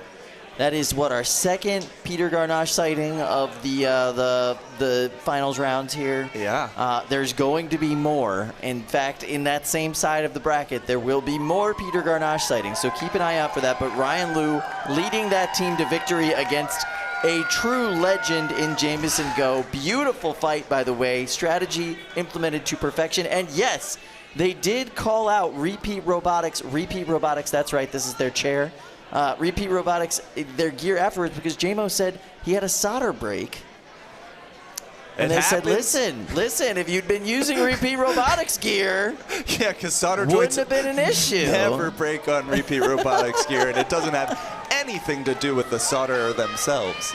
No, nothing to do with that at all. But still, you know, free plug, you gotta love it. So yeah, ladies and gentlemen, I'll say it again, pull up a chair.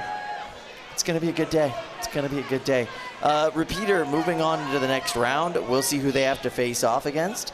But it very well could be Knuckle Sandwich, which is another bot driven by Peter Garnache. So he's on the team. You think Ryan would recruit someone else to take Peter's spot? He would have to at that point, yeah. I mean, Peter's a very talented man, but I don't think he can drive against himself just based on the rules. Well, in the meantime, let's meet our next competitors, starting with Monkfish, the blue skittling undercutter from the Midwest. And here it is. Hello. I got a goofy face, but I hit so hard. And next up, it is Peter Garnache and his bot. It hits so hard, it hits you like a knuckle sandwich. Pull up a chair. Look at that thing. Oh my gosh. All right, let's go to cage 2. There's Ryan there to support his teammate once again.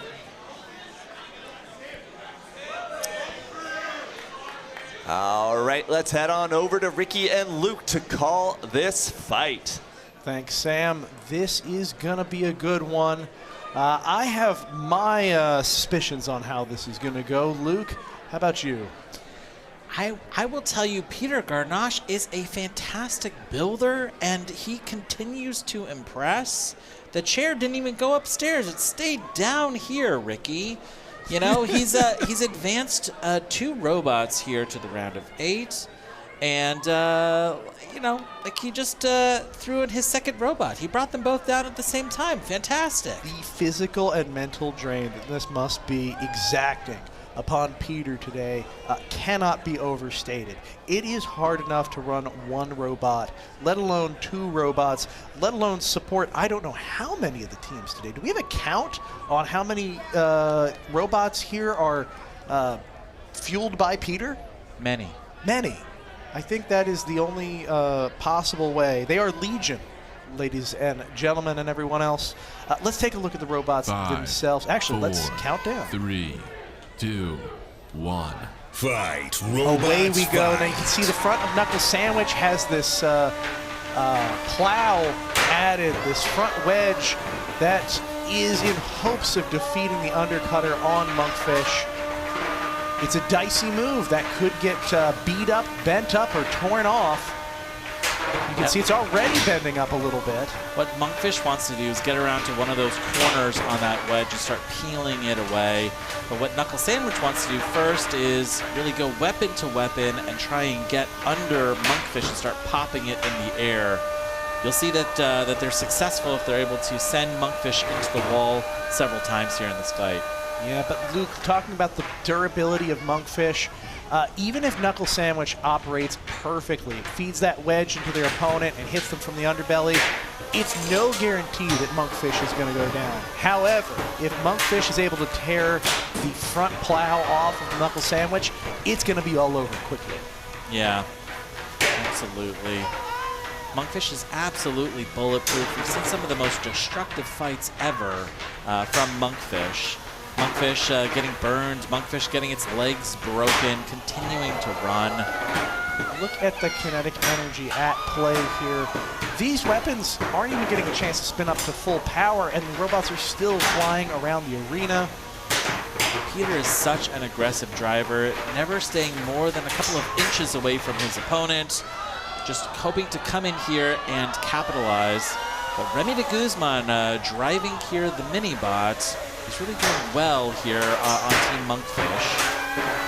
Now, remember, these are both relatively new robots in the world of combat robotics.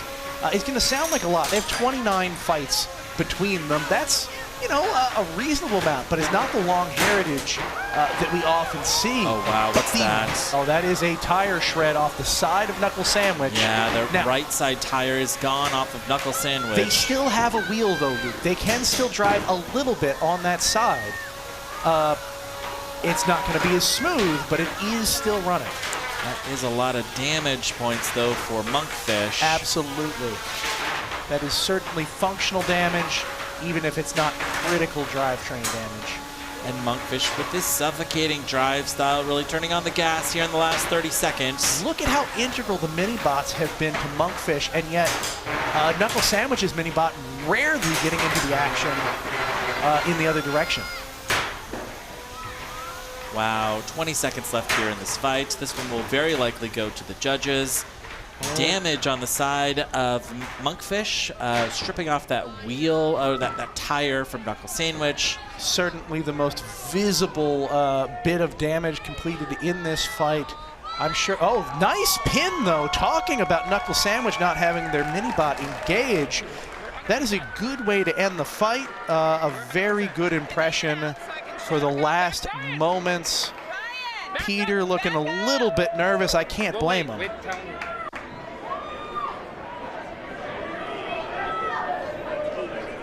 Functional checks now.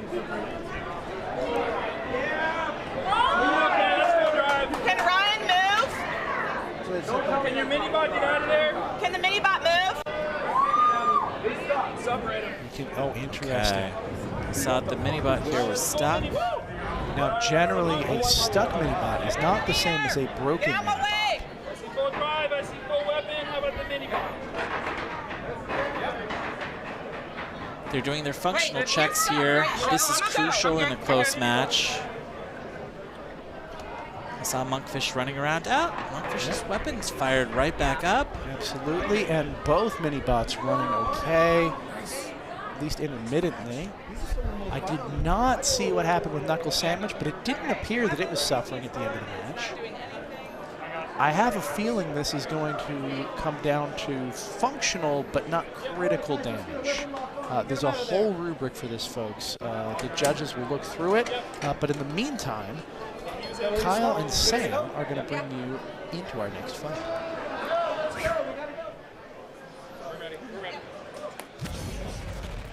All right, so fun fact about Monkfish, they added a sound effect to the joysticks on the transmitter so that whenever it's moving, it goes like the old 70s cartoon sound when a character with short legs is running. Yes. All right. Let's check out this 12-pound bracket because we're about to get into some of our first 12-pound fights of this top 8. So we've got Maximizer and Prometa at the top. Yes. Amphisbaena and Slam Plan. Minor Threat 5 and Son of Cram. And the reigning champion, Full Court, will be taking on Honeyfied. There are just killers left in this bracket. Any one of these bots could win it, and that is a true statement. Everyone here is a death machine. So excited about this 12-pound bracket. Even the January bots that qualified were just terrifying. I don't even recall which ones are from January, which ones were new bots when they qualified, because all of these robots here at this top 8 are so gnarly. Yeah. All right, let's meet our 12-pound competitors. Ladies and gentlemen, first up, Jay Kaufman, Maximizer! All right, he's got multiple copies of this beautiful spin and swing horizontal. This is a Thagamizer style up against Zach and Prometa. Gorgeous and pretty and pink again. This robot is on a tear this year. I cannot wait to see this matchup. All right, let's take it to the booth with Ricky and Luke to call the fight. Thank you, guys. We're looking a little ominous in this cage, aren't we, Luke? Yeah, we've got the #1 seed here with Maximizer facing off against Prometa. Prometa, zippy drive. Expect the box rush. Absolutely. It'll all be timing on the part of Jake Hoffman to see if he can hit that box rush with a deflection 5, and a 4, smack to the 3, back. 2, 1. Fight, robots, fight. Interesting. A slow start from Prometa. Rarity. Cautious driving so far. Wow, excellent hit from Maximizer, putting Prometa up on the rails temporarily. Oh, the robot already damaged, already showing signs of issue on the drive. That was a great first hit from Jake. Both drivers playing this incredibly cautiously. Yeah, Prometa really is a point-and-shoot driver. Zach Knight likes to pick his angle and just go in for the kill here. There it is again, a great smack to the back of Prometa. That's exactly what Maximizer wants to do. With these big hits, you know, every single time that you get hit, you run the risk of something dying inside of your robot. And we almost saw it there, Luke. Another risk for Maximizer in particular is getting lodged in the arena kick plates. This has happened again and again to him. He needs to be very careful to land his shots in a way that doesn't throw him into the walls. Yeah, he's got to stay away from these rails here. Keep the action in the middle of the box.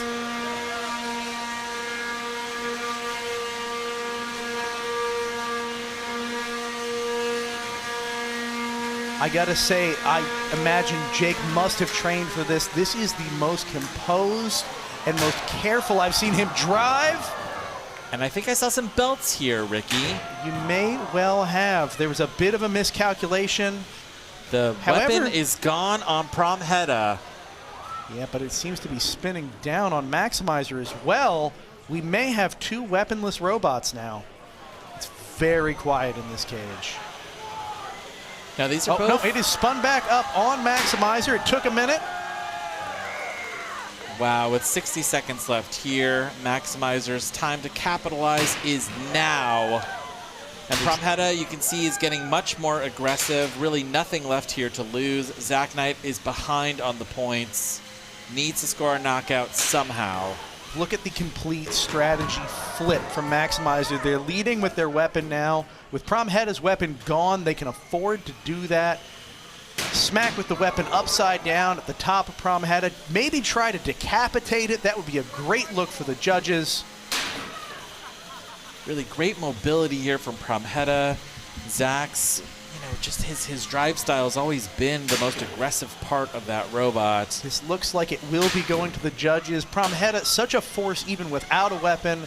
10 years ago, this could have been a control bot, even with no spinner whatsoever. We're going to send this one to the judges. The judges will be deciding the winner here in this fight, Maximizer or Prometa.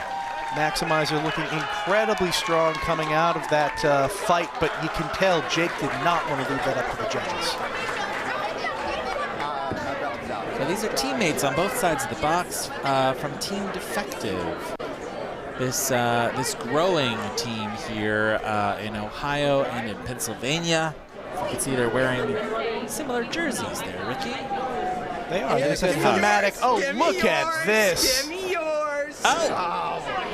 This is why I asked. Very cute.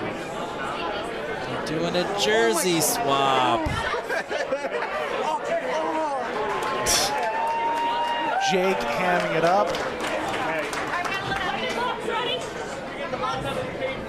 What a fight. Excellent driving on both cases. I can't wait to see how the judges shake out on that. Let's head back to the desk.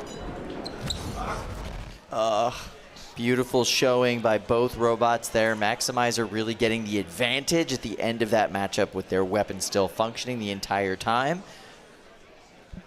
We do have a judge's decision from the last of the 3-pound quarterfinals, so let's go ahead and put that up on the screen now. And that's right, your winner, Knuckle Sandwich. It's an all Texas semi on that side of things, ladies and gentlemen. That is going to be absolutely crazy. Wow, split decision on that one. And I'm a touch surprised. Yeah, that was a really fun fight. I am a touch surprised as well. Very close, very, very close. Split decision, understandably so. But yeah, it is going to be Garnache versus Garnache action. So cool. Yeah, kind of cool, right? I wonder who's going to be brought in to drive the second half of Repeater, and if they're going to have to change the name. I've seen it suggested in the YouTube chat that we just need to duct tape 2 controllers together. Okay. And like a stick on his thumb so he could just do them both. Not like a quick name change to Renator or something? No, that wouldn't work. That wouldn't work. All right, so we are going to continue on in the 12-pound division, but I will say one thing to point out.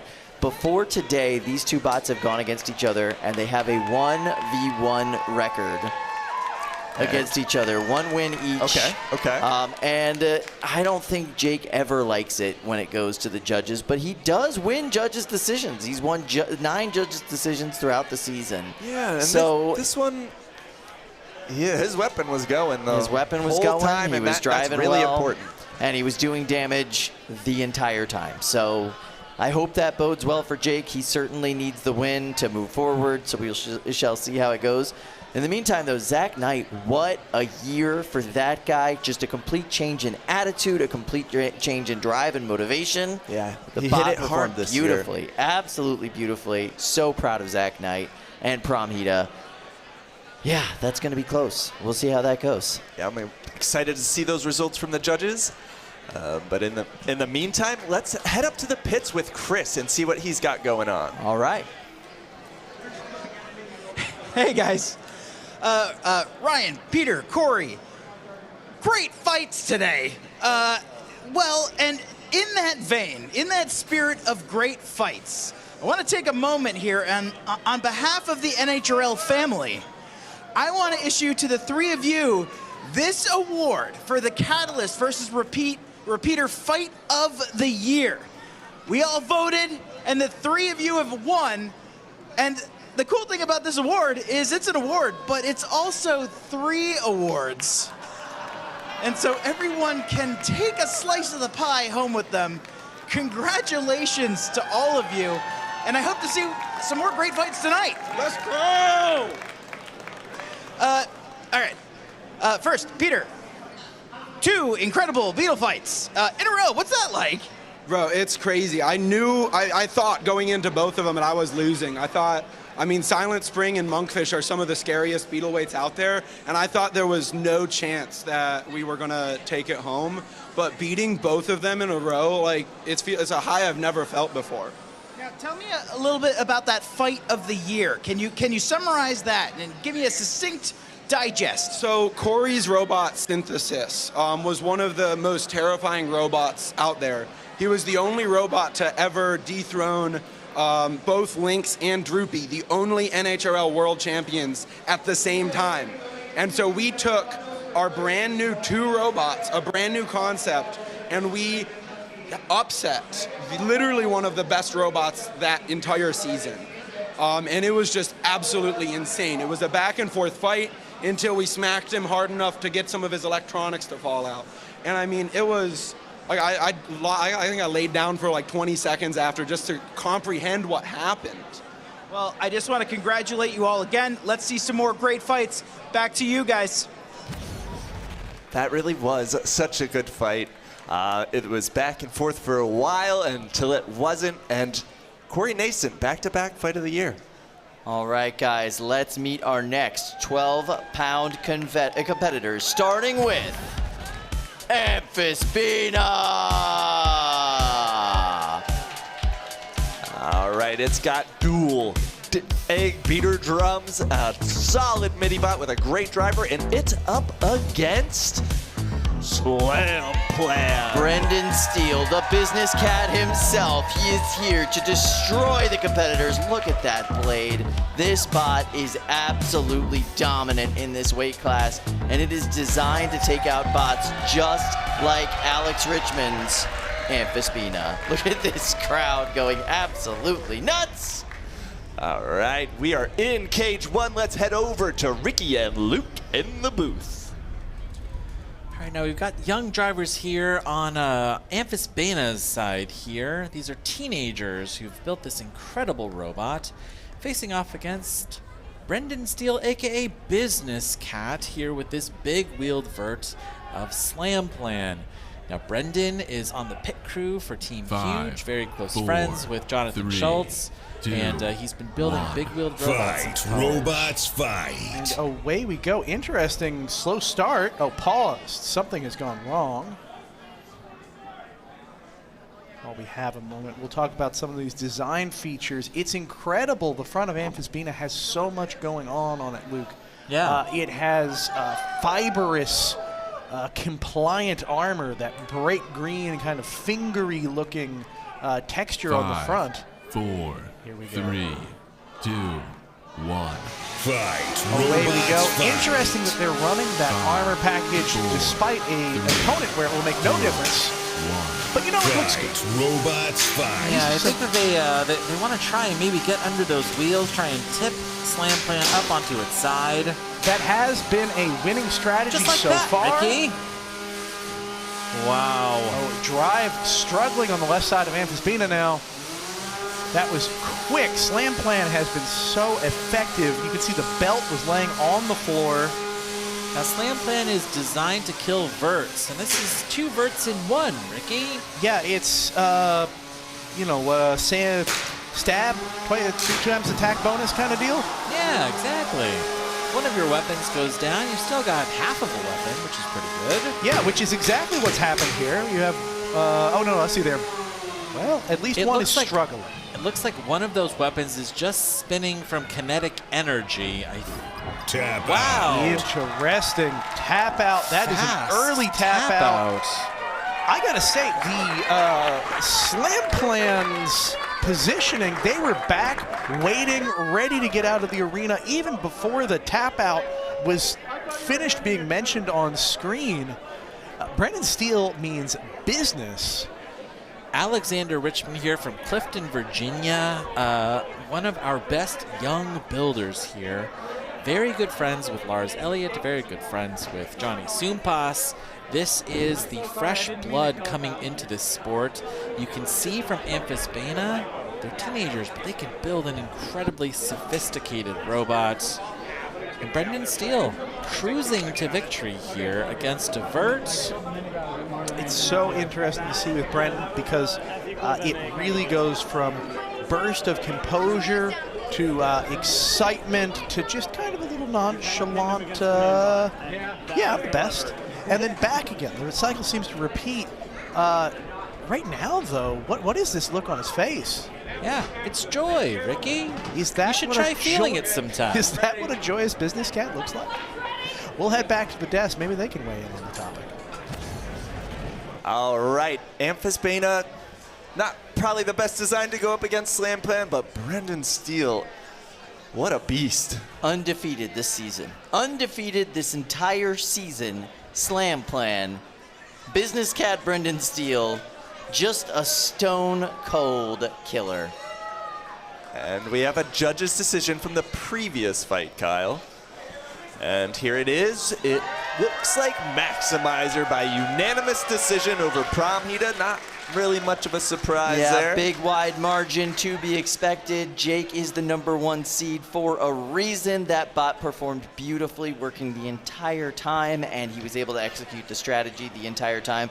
Very cautious driving from both of those team members in that matchup. You could see the dodges at the beginning from the Maximizer swing. Prometa was dodging those hits right at the beginning, but he wasn't able to dodge, and they just stacked every single time, and those hits just stacked up until that weapon was gone, and it was all Jake Hoffman and Maximizer from that point on. I wonder if Zach was a little too conservative, but That is my suspicion on that. If Zach had come in with a little bit more of that killer instinct we've seen from him all season, a little bit less caution, that matchup could have gone a completely different way. Because even if the matchup's not quite in your favor, there's a rattling effect when you really send it at your opponent. You can get in their head. Well, I was thinking it right at the beginning. Where was the box rush? Where was that initial slam that we see from Zach so often? And it wasn't there. He was being very cautious in that matchup. It worked for a couple of those exchanges, but I think overall might have been the better strategy. Yeah. All right, so 12 pounds is shaping up to be a ridiculously scary division. I would not say there have been any upsets. Why? Because there are no upsets in the 12-pound division. Anybody could win. This is a silly division in the sense that everyone there has an equal chance, I feel, at that dumpster, at the Golden Bread at the end of the night. Slam plan, though. Whew. Yeah, absolutely. Undefeated, looking good. All right, so let's go back to cage 1 for more 12-pound robot fighting action. All right, in this one, we've got Minor Threat 5 in the pink corner and Son of Cram in the blue. Let's head on over to our buddies in the booth. Now we've got very good friends on both sides of the box here. These are both Roboteers who've been in the game for a very long time, running robots that are pretty legacy here. We've got Son of Cram run by David Small and Minor Threat 5 run by Luke Grell. Now, they've been sharing Jeff Waters here today, and you've got to wonder which side of the box Jeff is going to be standing in for this fight. I don't see him in either spot right now. There are, in fact, no mini-bots in this fight. Look at this. Minor Threat 5 very careful, winning the first exchange. Yeah, drum versus a vert here. It's really going to come down to how much kinetic energy you have in that weapon. Yeah, the bite and the reach is another factor, but you're right. The power of the hits, both of these robots are going to go flying. It's just who's going to go flying farther. Now, Son of Cram has been showing, it's been sweating a little today. It's shown some damage. Minor Threat 5, such a classic design. Lucas is able to get this robot up to power and repaired so quickly. So it's pretty likely that it is going to be coming in, firing on all cylinders.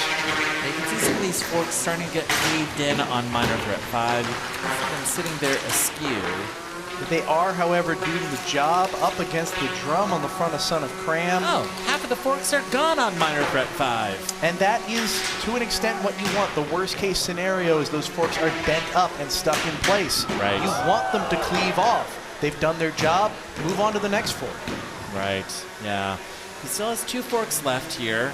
Son of Cram's driving looks a little bit hobbled. Yes, the right-hand side on Son of Cram is struggling. This is what we saw earlier. Minor Threat 5 taking full advantage. If it can manage to land a couple of hits on the left side of Son of Cram, that may be all she wrote.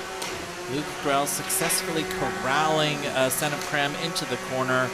Really looks like they're in full control here. It's a very near miss. You can see Lucas is really dialing back. He's playing this safe, waiting for his shot. He's lost all of his forks here, Ricky. Yeah, he has to play it safe. Anymore, if he misjudges, he could end up with quite a bit of damage himself. Yeah, what you don't want to see is when you're way ahead on the points to go weapon to weapon and kill your weapon or your drive. 2 excellent hits. Minor Threat throwing Son of Cram into the arena wall. Wow.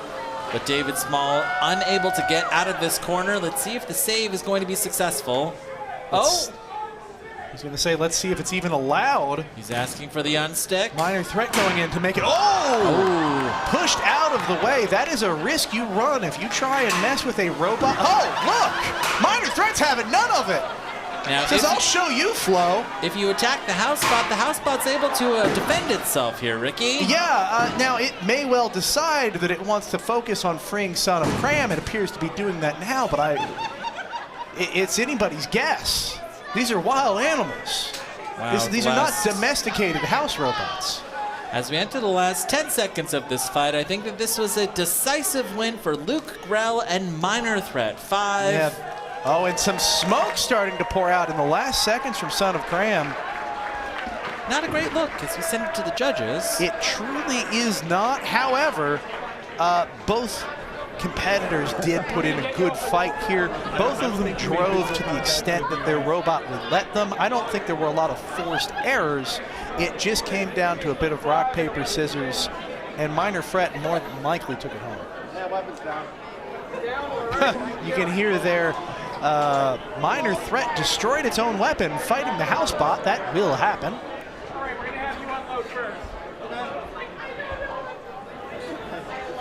In fact, Minor Threat may well have been saved by the bell. I'm going to be honest, I did think it was you who got the unstick. Lock up your robot. Wow. And then I took a better look and I was like, crap.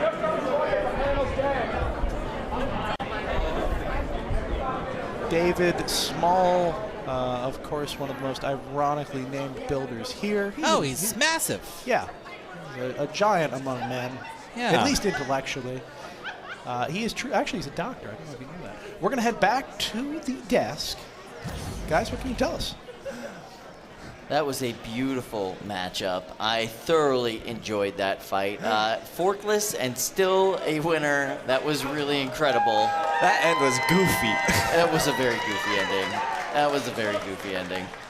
So that is really crazy how this 12-pound division is shaping out. So the next matchup is going to be Full Court versus Honeyfied. They'll face off the winner there. But up at the top of the bracket, it's going to be Maximizer versus Slam Plan. Yes, that's an interesting matchup. Now, Maximizer does have some good top armor. Yeah.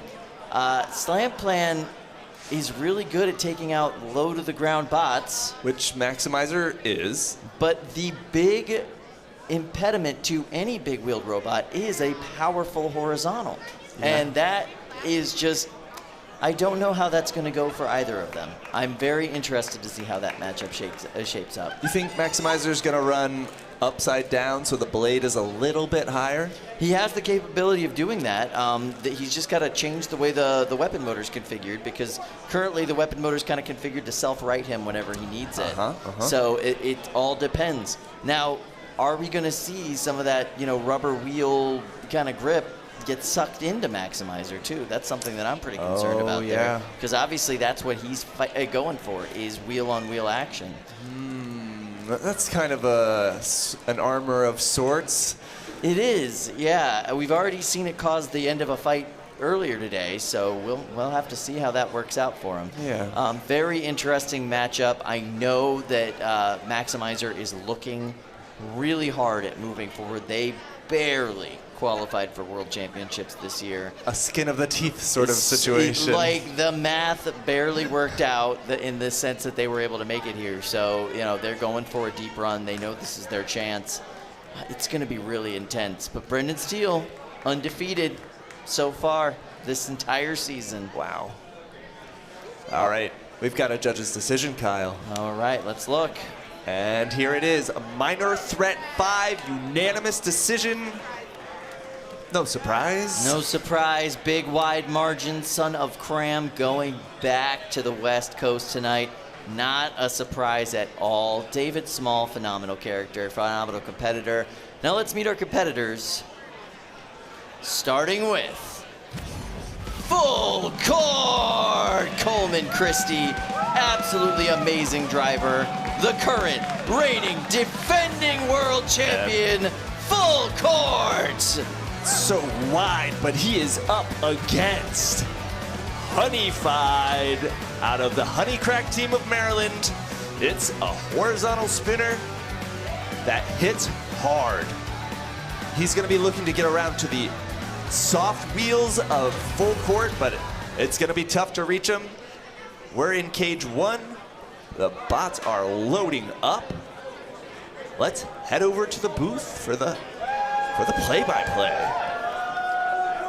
Ricky, what a long bot we have here. Yeah, Full Court. Actually, it's starting to look a little beat up. I was going to say they've come back fresher and better than ever, but they have been chewed up over the course of today. Still a very tough robot, a very tough to beat robot, one of the best control robots in the competition. Going up Man, this is going to be a really interesting matchup, actually. You bring a horizontal spinner to a fight with full court, and that is a tough battle to win. Now, full court, I've just been notified, is 58 inches long, which is 4.8 feet. Impressive. That's it's like a full adult. Yeah, that's, I mean, yeah, a small adult, but they're getting an adult. there. Yeah. No, they're probably not in a booster seat anymore. No. It depends on the state, I think.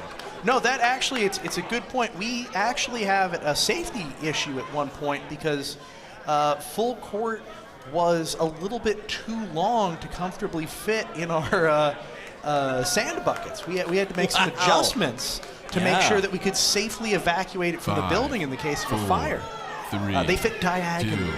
2, 1. Fight, robots, fight. Wow, what incredible speed here from Coleman Christie in full court. And a great lift. You know, say what you will about full court, but the way their lifter works is just so effective at showing dominance and control in a match. It's not just a little whip, whip. It is a massive upheaval of your opponent. This is incredible. They're trying to gyro themselves. They're gonna do it. They're gonna do it. They're successful. Now, if they can use, I was just about to say if they can use the mini-bot to full effect, but they shredded their own mini-bot, Luke.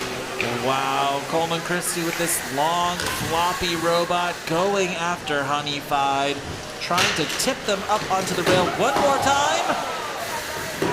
I almost wonder if the right thing to do to fight full court is just to try and ramp over it. It's easier said than done. This thing is very floppy, very weird. It is. This is the most control of all control bots here at NHRL. And then it just rubs it in your face with their lifting action. Wow. This full body lifter here from Coleman Christie. Incredible. This could go all the way today. Yeah, absolutely. Coleman is the defending champion here in the 12s. He took home a golden Brett last year. He would love to take home 2. Wow. And Honeyfied needs to get it together. Oh, tipping him up against the rail one more time. Oh, it looks like it'll be able to pull itself off, but oh, it's so close. You can see the sparks coming off of the metal here. He's trying to cut through the metal here. Ricky? They're so mean to our arena today. No, that is it. Wow. Your winner here is Coleman Christie and full court. Coleman taking it into the semifinals. They're going to be facing up against Minor Threat 5 later. That's another fairly favorable matchup. This is going to be something. Now with this loss, this is the last match of the year for Team Honeycracked. This was the last Team Honeycracked robot still alive in the championship bracket. And they're going home here after losing to full court. Let's take a quick look here at this replay.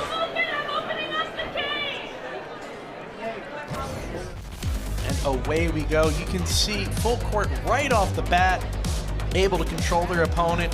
And then, you know, time after time again, anytime they got off the ropes, Coleman was just putting them right back on.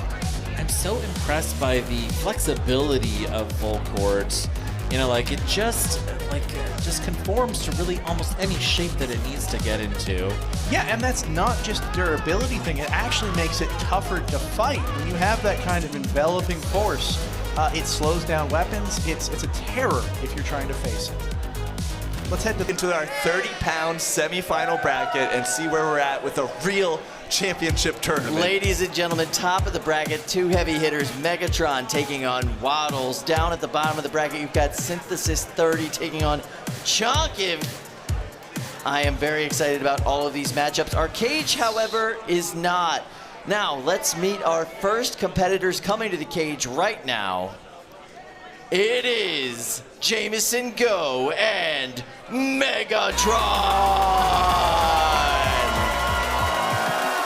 There it is. Looks like all the soot has been wiped off from that last fight against Kazaa Lite, which he won by a very narrow split decision, unanimous decision. And they will be fighting from WPI, it's Waddles.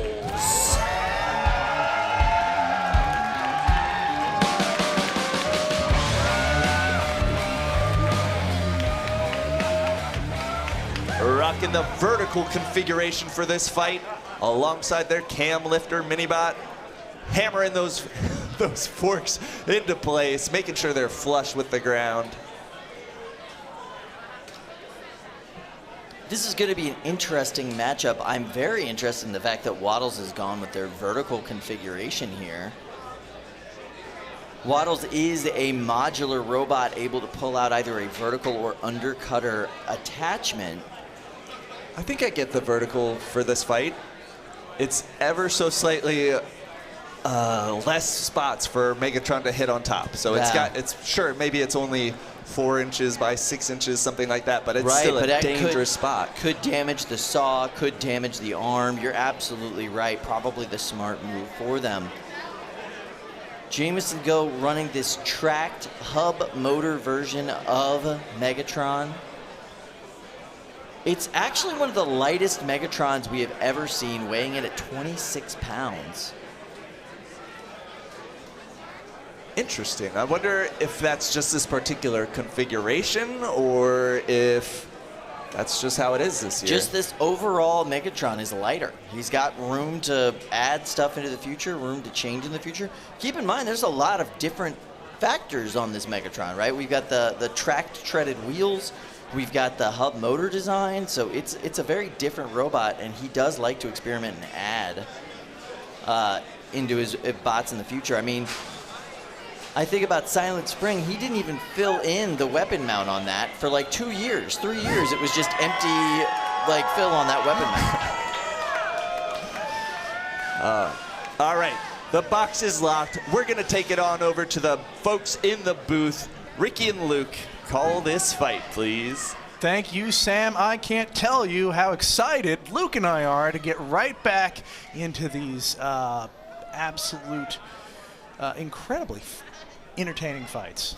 Super long forks here from Waddles and Team WPI, 4, Ricky. 3, yeah, it's an interesting 2, strategy. 1.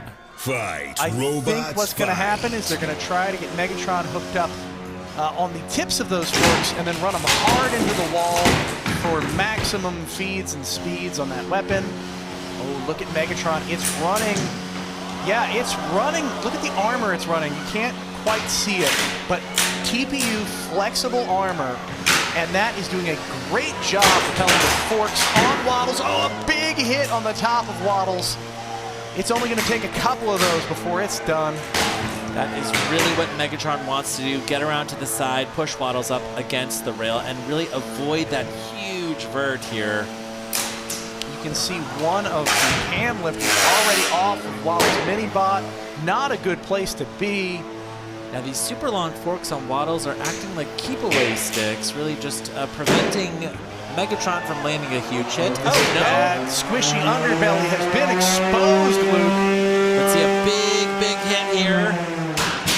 Woo! Okay, it has righted itself, but this is just where Megatron wants Waddles. Oh, that is a huge, and the weapon belt is gone. At least one weapon belt. Precision here from Megatron, that is sniping that belt. Probably going to be it for the weapon on Waddles. In the meantime, Jameson's going to attack the mini-bot, tearing it to pieces. You can see him driving backwards into the mini-bot. He's effectively a vert there. There it is again, another massive hit.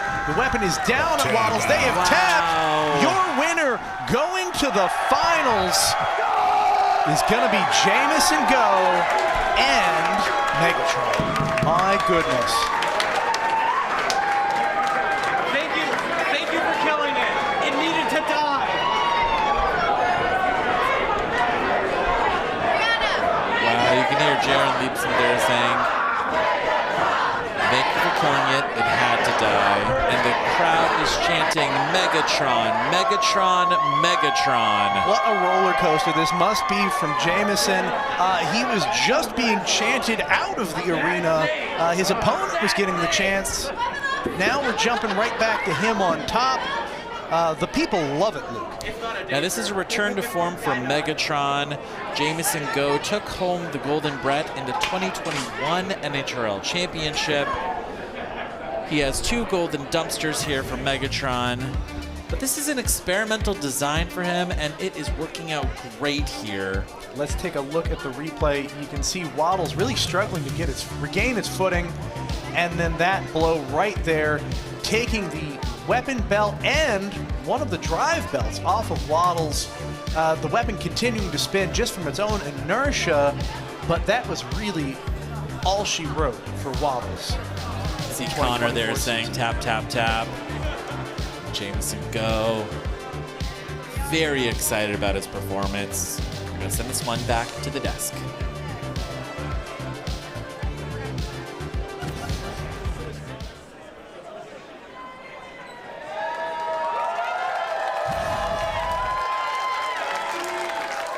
You like seeing Jameson like that. Classic Jameson Go. Classic Megatron. Beautiful hits. So much drama, just waiting for that hammer saw to come down. Yeah. And when both of those belts flew off of that bot simultaneously, I jumped out of my seat. He didn't even Absolutely hit the incredible. weapon at that part. No. He just flexed it so much, sent so much force through it. That the belt just popped, and there was nothing they could do at that point. Megatron will be in the finals tonight, but who will they face? That is the only question to be answered in the 30-pound division here in this semifinal round. The next matchup is coming your way very shortly. We have to clean the cage. Oh, yeah. Because it's a big old mess after that fight. Yeah. But let's meet our next competitors in the 30-pound division, starting with Corey Nason and Synthesis 30! Yeah. So excited. Walking out strong, one hand in that 30-pound bot like it's nothing. Team Pandemonium backing him up. Oh, his team on his back, though. That is a deep group, and they are full of support for Corey. And they are fighting. Chonkiv! Oh, yeah. The Robo Jackets of Georgia Tech. The heaviest spinning shell in the game. Daniel Vale driving this very complicated bot to perfection today. It has looked like a control bot when it is actually one of the most chaotic designs you could put in an arena, a full shell spinner. They figured it out. It is stable, it is fast, it is heavy. Shuffler pod bot, which is amazing to see at this weight class, but that gives them a huge advantage. It's like a 28-pound shell in a 30-pound fight. Let's look at this tail of the tape. All right, Synth 30 from Corey Nason out of North Providence, Rhode Island. It's a vertical spinner with a 7-inch reach and a 9-pound weapon weight. Versus Chonkiv from Daniel Vale of Atlanta, Georgia. It's a shell spinner with 1.5 inches of reach, but a whopping 24 pounds in the 30-pound class. This fight is ready to go. Let's head over to the booth with Ricky and Luke. Now, Ricky, Corey Nason and Synthesis 30 slayed a massive, massive robot in the last round, killing Emulsifier, the clear, dominant favorite to win here in this weight class. Emulsifier is gone. Chonky, another huge, huge opponent. Do you think they have what it takes to get through here and face Megatron? I do think they've got it, but it's going to come down to luck and driving skill. Both of these robots have a path to victory here. On paper, Synthesis 30 should be able to take this home. They've got this front plow. Yeah. They've got a really effective weapon that they could deliver in combination with that plow. But if they flinch, they're going to go home in a body bag. Synthesis 30 has the type advantage here, but they've had a so-so weapon reliability here today. You can see those very thin double belts. We really have to see if he can hold on to those belts in this fight. Yeah, here we go. Any moment now, we will be starting.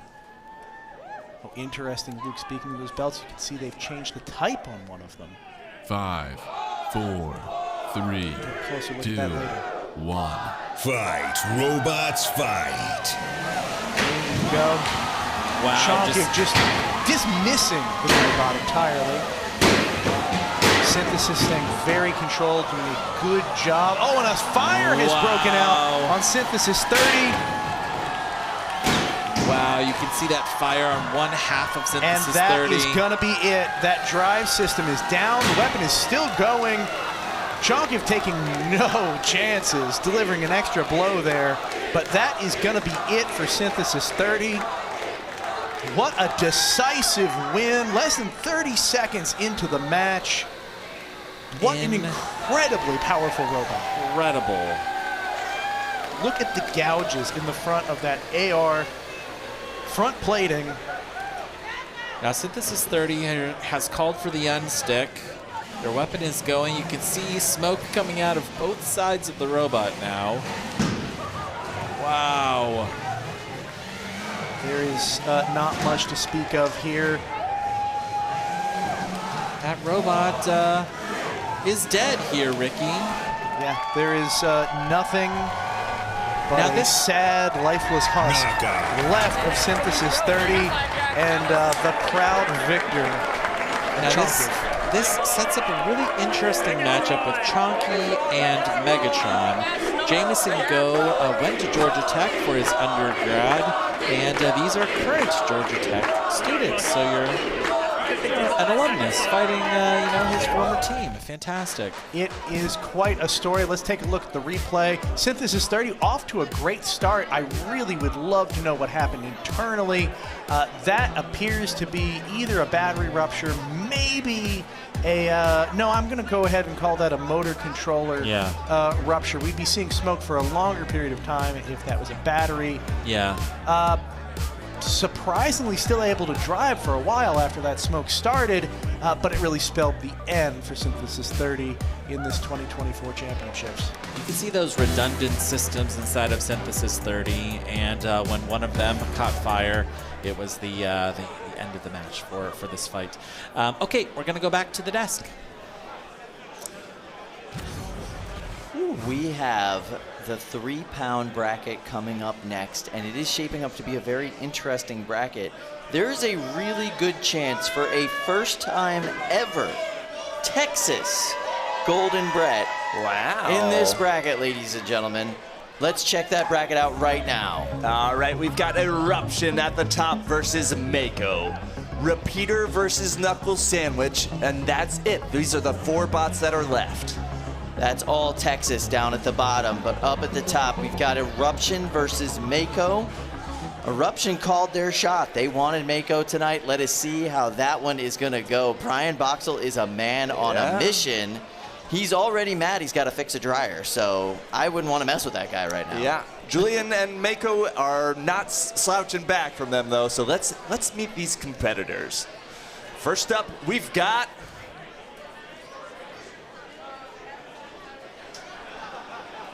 oh my goodness. Sorry, We've got no one. We've got fire in cage 1. Okay.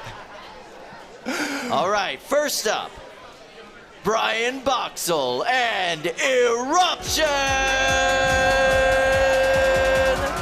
This is the best version of Eruption we have ever seen in NHRL, and that is saying something. Brian Boxall is a man on a mission. He is here to win. He is the most prepared for this event than he ever has been in his entire life. And they will be fighting Julian, Papasian, and Mako!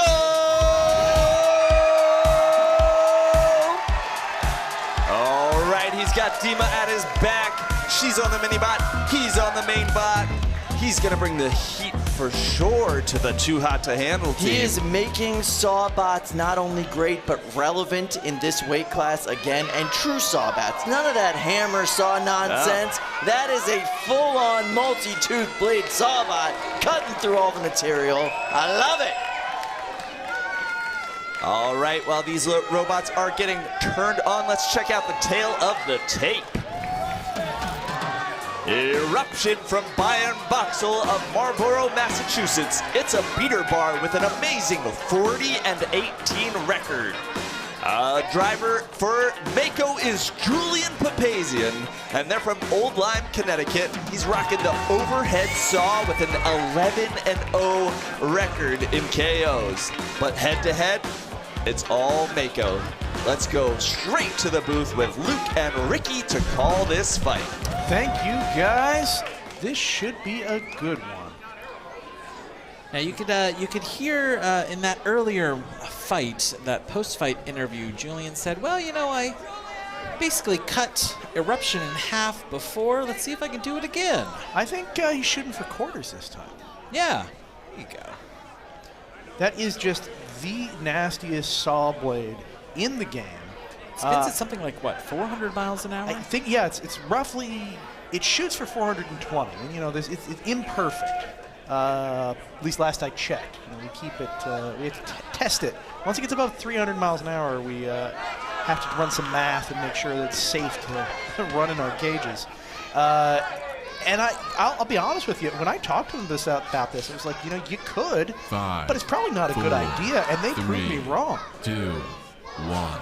Fight, robots, fight. There we go. They're going to put that saw blade in use any moment here. Ooh, the mini-bot doing an excellent job. Now Brian has the benefit of fighting Mako once before, and really just hoping not to make the same mistakes again. This is a really tough robot to plan for in the box. You have to prevent yourself from getting stuck. So far, I think Eruption's strategy has been fantastic. They're going to, oh, there it is. There's that first slice. Wow. Second slice right through the top plate. He's going for the belt there, Ricky. A very bold move to go weapon to weapon on the last exchange. You can hear Eruption's weapon is still running. And really, the mini-bot on Mako is doing great work here. It absolutely is. Now, the weapon on Mako is not spinning right now, but I wouldn't be surprised. Yes, they are keeping it in reserve. They want that extra mobility. If you run the weapon, it's harder to drive. If you don't, you can pin your opponent and then spin up and strike them. Look at the teamwork between the components. Mako and its mini-bot doing a great job taking turns in corralling Eruption. Look at this. Perfect strategy. Is Mako, yes, they're going to hold that pin. They're going to get the control points. Yeah, the Papasians are so smart. They knew not to throw that weapon with abandon. Instead, getting a good 10-second pin there. Yeah, now this is still anybody's game. Both robots taking and ceding the advantage back and forth. There's still a lot of time for Julian Papasian to land another big hit. That was an impressive hit, throwing the robot over the house bot. Wow, but Brian Box is successfully getting under Mako, popping it in the air. Yeah, the amount of hits that Eruption is winning is definitely outnumbering Mako, but Mako is having bigger and more convincing exchanges where it controls the match. Like this. Wow. That is a long, look at that! There we go! Look at that! He could go right through that upright. Wow! 40 seconds left here in this fight. And that Eruption is not moving. Wow. It is struggling. Wow. The Papasians need to strike. No, they did not take full advantage of it. That was a mistake, Luke. Wow, 20 seconds left here in this fight. This is more than likely going to go to the judges. They're not going to get another chance at that, and that could have been the moment that sealed the fate of Mako. Only the judges can tell. Both robots battling it out, but that was such a moment, Luke. This was a driving match, one of the best. Wow! Brian Boxel very happy with his performance.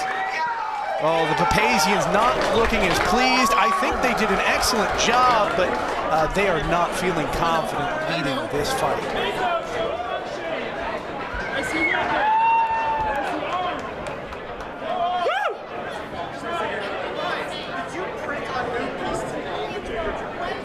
You can see Brian Boxel and his dad Glenn here.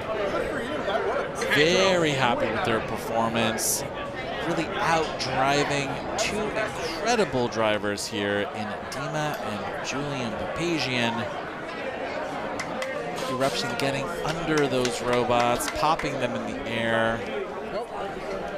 Here we go to the replay. You can see there was just great teamwork from both sections of the Mako robot. They really ganged up. They landed a few really good hits. There's a couple of instances like this where that saw blade just cuts into the top armor. Yeah.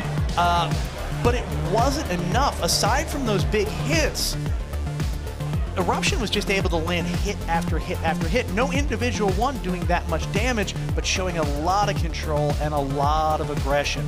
So if I had to take a bet going into this, the judges are going to favor damage on Mako, but it's not going to be enough to counteract the control and aggression on Eruption. We will find out soon. In the meantime, we're going to head back to the desk.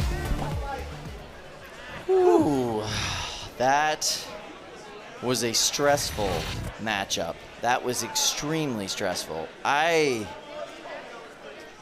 mean, that could have gone either way, but I think that, you know, Eruption was feeling a lot more confident after that matchup. That's for sure. Chat says it's 50-50. Yeah, not surprised. I'm with them. I'm not as unconfident as Mako, and I'm not as confident as Brian. I think that, I don't know, the control aspect will add up for Mako. They definitely weren't there for the aggression, but they didn't really take much damage whatsoever, like Ricky was saying. It all comes down to the functionality test at the end. There is, you know, some evidence that Mako's arm wasn't firing anymore at the end. So if that is the case, the judges will take that into account. And then, you know, it could definitely go the way of Brian Boxel and Eruption. For sure. But yeah, that was absolutely insane. Beautifully driven match from both teams. I mean, just so well done. The experience disparity between those two teams was not on display at all. No. And the preparation from Brian, where he like pulled off all his side armor, half of his forks, just to add that extra spring steel on top. He had a spring steel loop to cover his belt. Yeah. He had spring steel on the bottom of his robot to protect against the saw in case he got flipped. He was prepared for this fight, and it helped him out. It did. Watching that saw blade still go through the steel, albeit slowed down, was crazy, though. Like, it went through in that one place right by the weapon. Yeah. It could have gotten the belt very easily there. Oh, Kyle. Okay, ladies and gentlemen, it's in. Judge's decision coming up on your screen right now. Your winner, Eruption! A unanimous decision. That means in the 3-pound final for the World Championship is going to be Eruption and Brian Boxel. He's in contention for his first ever Golden Brett. Oh, he's wanted this for so long, and he's never been this close, has he? No. Absolutely not. All right, we are ready for our next competitors. And in a show of solidarity, they want to come out together. It's all Texas and it's all love. They are Repeater and Knuckle Sandwich! Ryan Liu, Peter Garnache, and who else? And of course, the chair. Peter's chair. Oh, get out of it.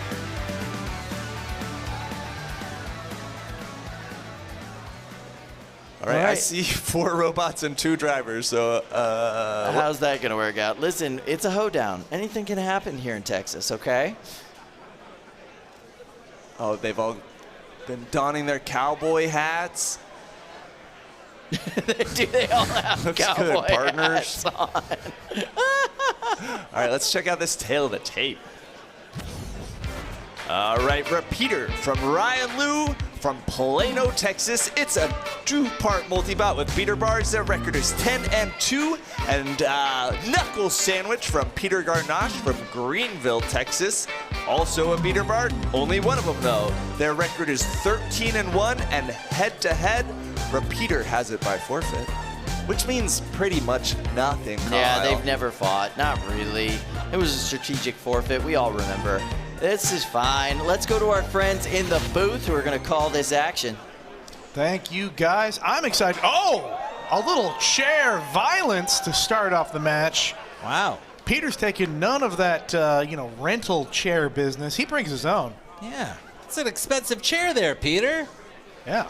Now, really, this is Peter versus Peter in some ways. There's a lot of components from Repeat Robotics in both sides of this cage. And oh my gosh. Look. Has he paired the transmitter? He sure has. Luke, one controller and impressively well. Look at how he's able to line those 2 robots up in the corner. Wow. Now, I wouldn't be surprised if... Are they going to just immediately go crashing into one another, Ricky? It sure looks like it, but no, they don't have to. He can... 5. Well, actually, 4, they may well. We'll find out in a moment. 2, and has Peter 1. paired his transmitter as well? So they... How many drivers are here in the box? Oh, yes, you are quite right. Knuckle Sandwich has paired both of their controllers together, so every time one half goes forward, the other half goes forward. Every time one goes left, the other goes left.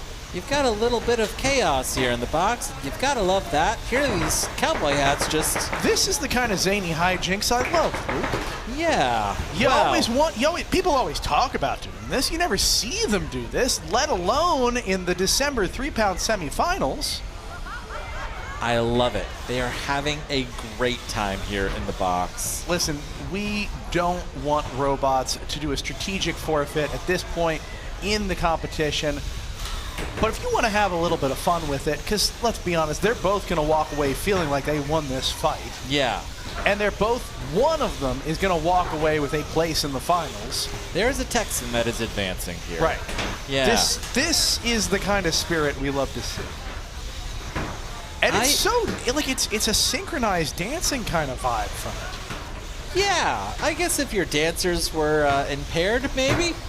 I mean, that's the best way. I don't really watch a lot of synchronized dancing. Sure. But I try to make sure all the dancers are impaired because I find it more entertaining. Yeah. Well, if they're not impaired, then you've got to be impaired if you're watching it. Everybody. You know? Yeah. Of course, 90 seconds left here in this fight, and I love it. Yeah. My preferred way to do that is just lack of sleep. I feel like that's a big spin up for just a moment. I think it's Knuckle Sandwich getting high centered on a cowboy hat. Wow. That would be a awful way to go out. You've brought your own trash into the box. Asking for the unstick. Unstick has been asked for, but the cowboy hat's now dislodged, so it's all gravy. 60 seconds left. I'm told that everything in Texas is all gravy, at least by weight. 99.9% gravy or more. Yeah, that's right. I've also heard everything's bigger in Texas except these hats. They're tiny, Ricky. Oh, they're even bigger. They're normal size back in Texas. Oh, yes, yeah. Knockout. Because they're big. Oh, my God, it's been a knockout. I think that your winner here is Ryan Liu and Repeater advancing to the final match of the night. And we're facing off against Eruption. What a lovely bit of light-hearted fun. You don't normally see that at this point in the competition, right? You don't normally have the space for it. I love that they took the opportunity It's just wonderful. I'm all smiles. Delightful. I'm delighted, Ricky. Yeah, I'm going to walk away delighted. I'm going to walk away with He's just a big asking for old... chairs. He's asking for chairs. Wow. We're going to head back. We'll see if the desk is delighted as we are. Here, wait, take it away, guys. All right, ladies and gentlemen, that was odd this late in the tournament. Yeah, never would have seen that coming. No, that's really kind of crazy, actually, this late in the tournament. But for now, we're going to go upstairs to Chris, who has the next Sparky winner. But first, let's find out what this Sparky winner's peers think about them. Starting off from his kit robots, and now to see what he's become a staple of the sport, a friend, and a championship robot builder. And the respect he has for his competitors is incredible, and it's contagious. You set an incredible example for this sport, both as a builder and a member of the community. To see what he's grown into a powerhouse in the arena and outside of the arena has been amazing. So you just heard it from some of the faces at NHRL. Brandon Bennett Young, you had two 30-pounders in here today. You are a builder, you are a friend, you are a mentor to so many people, including myself, in this room. And that is why I am honored to present to you the 2024 Sparky for the most valuable builder. This is something that you have earned, not just this year, but you've been building to something like this. Thank you so much for everything that you do. Any shout outs you want to give? Well, thank you to all my competitors. I think the best joy is being able to fight them. I learn from them the most all throughout the year. The more I get to fight them, the more I get to learn from them and all that they do. Thanks, Mom and Dad, for all the work, for all the friends, and all the help from there, too. It's an honor. Thank you all. This entire room, you have helped probably at some point. You, again, you are that mentor, you are that builder that so many people look up to, and I look forward to looking up to you for years more to come. Thank you so much. Thank you. Thank you, everyone. Back to you guys at the desk. I am so proud to call Brandon my friend. He is such a good person, and I could not be happier for them. Well-deserved award. That was great. Yes, I'm glad you talked, Kyle, because I feel the same way. Yeah, absolutely amazing and well-deserved. Didn't get what he wanted in this tournament today, but absolutely getting the recognition of his friends and his peers. Because, yeah, most valuable builder, I mean, by far. We love that guy to death. He has done so much for this community. All right, now on to some death in a box. It is the 12-pound bracket, ladies and gentlemen. It's all killers from here on out. You've got Maximizer taking on Slam Plan. You've got Minor Threat 5 taking on Full Court. What I love about this is it's so many unconventional designs. I don't know who's going to win this, but I am very, very excited for this division. Me too. And I think it's, oh man, this top of the bracket, Slam Plan and Maximizer is really going to define it, I think. I love that the meta design, the four-wheel drive vert, is at a disadvantage in this bracket going up against Coleman Christie and Full Court. That machine is made to take down that kind of a robot. This is going to be absolutely insane. If Minor Threat 5, if Luke wants to move forward in this tournament, then there has to be some mistakes on the Full Court side of things. Some big mistakes have to happen. And Coleman has not made a mistake yet. All right, let's meet our next competitors, ladies and gentlemen, starting with Jake Hoffman and Maximizer! Stone-faced. All business from Jake Hoffman and Maximizer. He is here to kill robots and go home. Oof. You can see the configuration. He's gone in top up. You called it. All right, next up, ladies and gentlemen, the business cat himself, Brendan Steele and Slam Play. All right, here he is. Got that toe out configuration, looking for a lower stance. Wild looking setup there for Slam Plan. Have we seen this one yet, Kyle? No, I don't believe we have. All right, tail of the tape between these two robots. What a great wide stance there. All right, we've got Maximizer from Jake Hoffman out of Louisville, Kentucky. It's a rear horizontal spinner, and it's ranked #1. Slam Plan from Brendan Steele out of Cleveland, Ohio is a big wheel vert, ranked #8 and undefeated. Let's go to our friends in the booth to call what is sure to be an unconventional and crazy matchup. This is a great matchup. I am really excited to see. I think the thing I'm most excited about is Slam Plan running its high camber wheels. This is something we don't see very often from them. They clearly think it's going to be advantage against Maximizer. What do you think, Luke? Does it bring the vert closer to the ground? Is that why he's doing this? I'm trying to understand what the appeal is here. We are gonna find out what the appeal is. I think it's probably multifold here, but if they can keep Maximizer at all within the inside of this robot, having that angle to hit with Maximizer's rear end is going to cause a glancing blow much more than a heavy hit. So I think that's what they're banking on. We don't know if that strategy is going to work. 3, 2, 1. Fight, robots, fight. And away we go. Oh, that was not a good start for Maximizer. Stuck in the corner. Slam Plan taking full advantage, landing a few big hits right off the bat. You can see that Maximizer started in the overhead spinner configuration. It looks like the weapon is kind of an odd shape here on Maximizer. I wonder if they're trying to eat away at those center supports on the legs. Yeah, that weapon is set up for deep penetration into those wheels. It should be able to do it, right? You have a long, spindly weapon. Oh, look, and a belt is taken off. I believe that is the weapon belt on Maximizer. It is. You can see Business Cat there celebrating. Now look at the, now you can really see the shape they were going for on Maximizer with that weapon. That was meant to poke into those wheels, maybe start chopping out its spokes.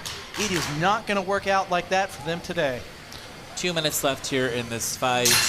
2 minutes, remaining perhaps for the season for Maximizer and Jake Hoffman. Really just one of the best builders here in this weight class, coming into the competition in the #1 seed for a reason. There you go. I mean, look, the big wheel robot meta has been around for a long time. Brendan Steele has been coming in and optimizing the ever-loving hell out of it. Yeah. I can't think of a more min-maxed robot here. You've got a robot with barely tape as armor in some areas because he's just deemed it less important than going full violence all the time. And it is paying off for him today. Big wheeled verts have a tendency to do very well at NHRL, especially at the championship. I have seen my share of big wheeled verts there at the end of the night. Their teams hoisting the golden Brett above their heads. And look at this. Looks like the power is out on Maximizer. No, it is just high-centered. It does get it unstick. I don't know that it's going to be enough. It seems that what it's high-centered on is a bit of the undercarriage, something along those lines. I see those wheels going, yep. Oh, there it is. Oh, yeah, look at the damage there on the corner that's causing the high centering. Oh, and that's going to be it for Maximizer. They have used their unstick. They are now stuck in the corner with no chance of recovery. But we get to see this beautiful close-up shot of the robot here, Ricky. Well, heading into the finals today, you are going to have Slam Plan, a very well-earned spot. We're going to find out if they face off against Minor Threat 5 or Full Court just a little bit later. I pulled out wrong on the opening. Damn. Yeah. That was insane. Yeah. Nice. Congratulations. Thank you so much, man. Brendan Steele going to the finals here. Advancing one more fight. Standing between him and potentially a golden Brett. Golden Brett, yes. We're going to take a look at the replay here. Wow, Brendan Steele really able to attack from above, consistently crawling over Maximizer, and at one point strategically sniping that belt. Look at that height. You don't see that kind of lift off a big wheel robot on an opponent very often. It just shows you the intensity of these hits and how well tuned that weapon is on Slam Planet.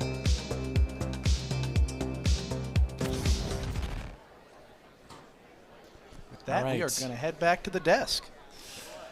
All right. So let's imagine for a second that you are the undefeated Brendan Steele. Okay. Kind of hard. Right? And you're looking at going up against either a fully optimized four-wheel drive vertical spinner or full court. Oh, the four-wheel drive optimized vertical spinner all day. That is what those big wheel bots are designed to chew up and spit That's out. the thing. We know that outcome, right? Like the probability of that outcome going the way that Brendan plans for it to go is very high. But what does he do against a full court? I think he has to go at him hot dog ways instead of hamburger ways. All right, food metaphors. We're at it.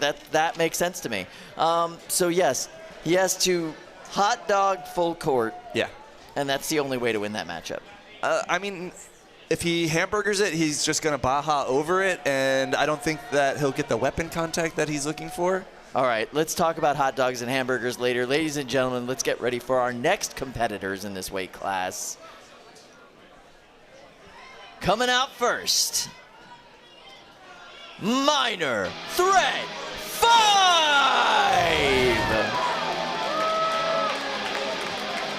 He's ready for the game. It's Luke. It's the whole Vegas contingent.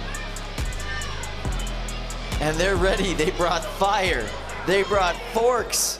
They brought Jeff Waters. And on the other side, he'll be fighting Coleman Christie and Full Court!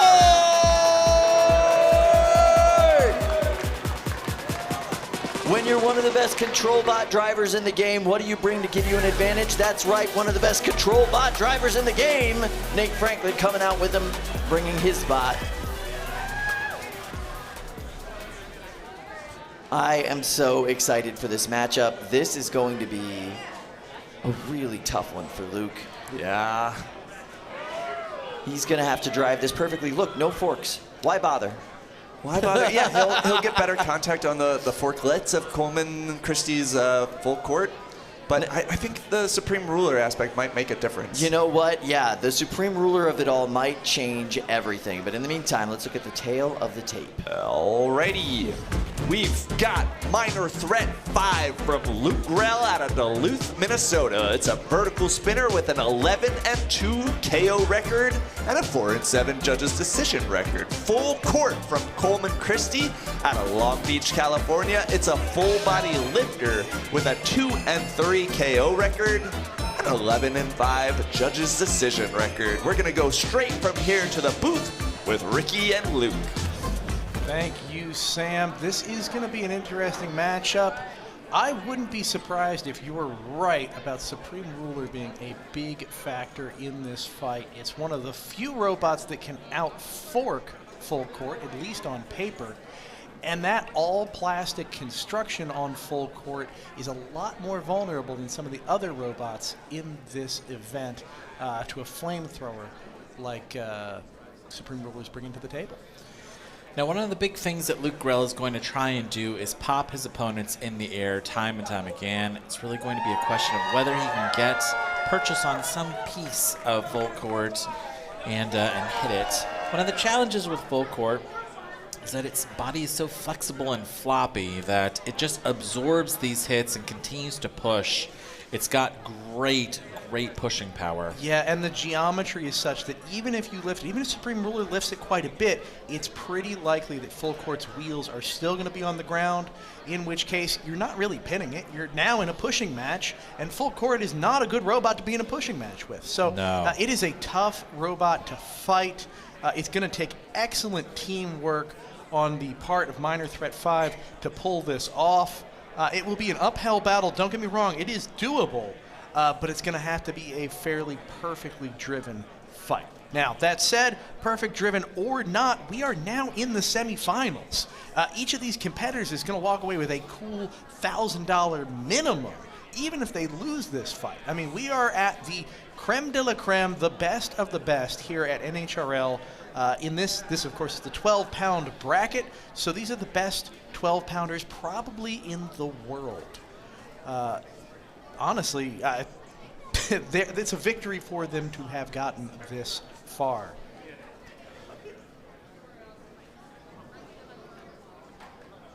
Interesting. Now, wow, we've just heard from production that one of the teams has added a mini-bot, and they're clearing it with the officials to see if it's okay. It's a good question. We've went through some specific rules for this event. If you qualified with a mini-bot, you can add a, or you can bring a mini-bot to the championship. Right. But it's got to be the same mini-bot, though, that you brought. You can't bring It doesn't. something. You can swap around mini-bots. Really? Okay. But you need to have declared that at the beginning of the day. You Right. can't pull out an 11th hour mini-bot, literally an 11th hour mini-bot almost. That has to have been disclosed earlier.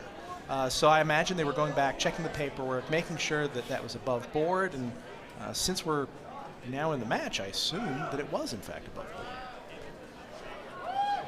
Any moment now, I'm expecting a countdown. Both robots primed and ready in their corners.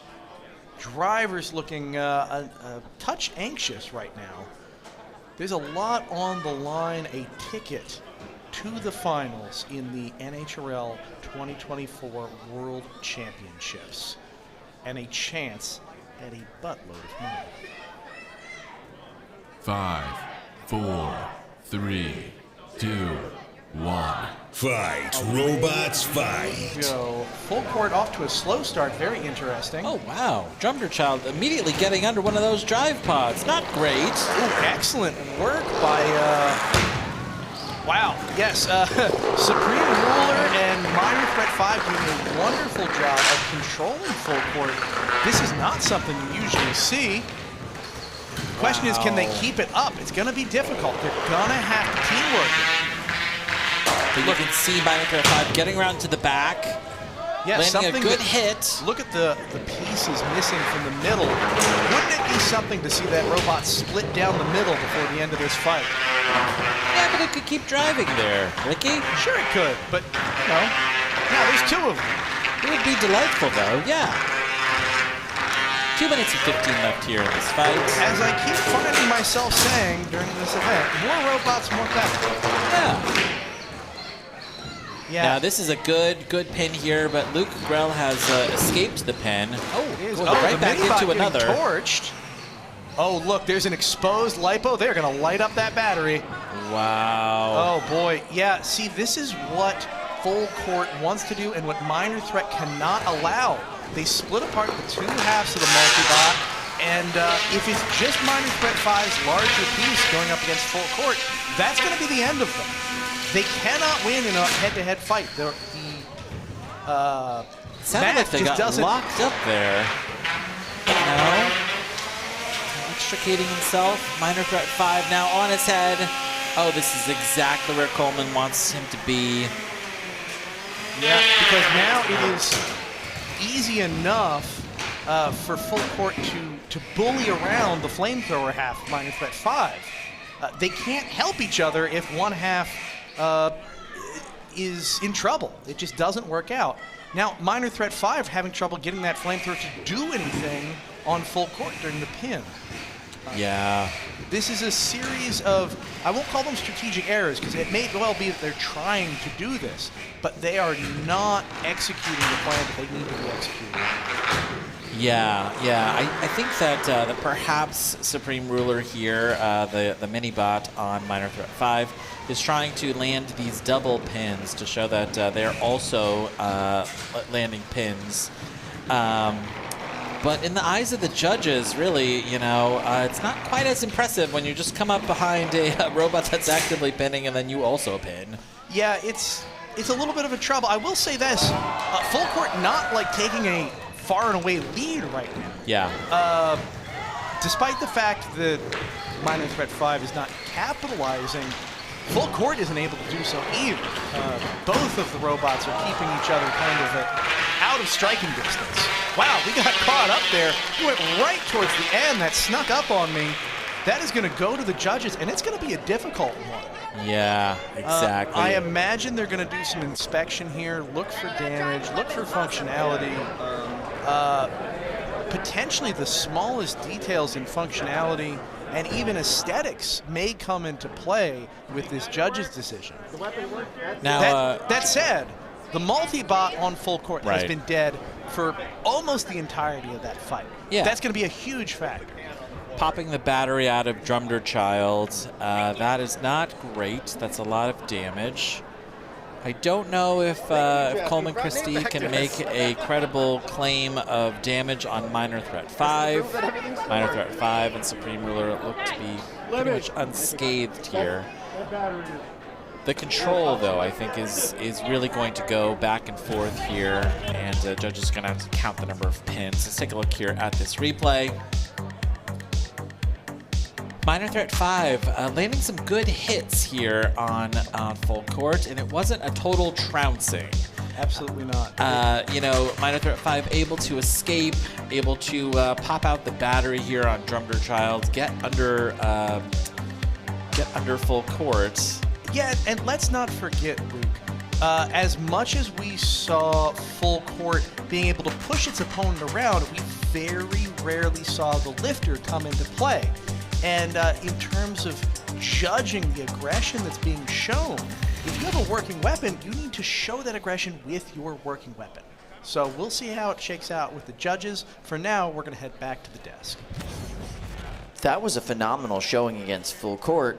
What a great fight. I mean, back and forth, some really good pops there. That was phenomenal. Coleman Christie, great driving. The way that he knocked both of them out of the way right there at the end before the final bell, that was really cool. I don't know how that fight's going to be judged, honestly. Yeah, when you consider that a low weapon robot like Full Court has to drive perfectly to avoid all hits from a gnarly spinner that could take them out in one go. Yep. It really changes the dynamic of the fight because you're watching, looking for that one mistake that they might make.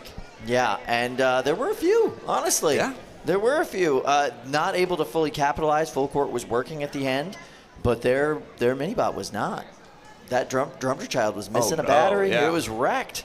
Absolutely wrecked. And I got to say, the Supreme Ruler of it all really did have a massive effect on that fight. I think so. I wish there was a little bit more fire for longer. I know that doesn't count against them as far as weapon. Yeah, I think.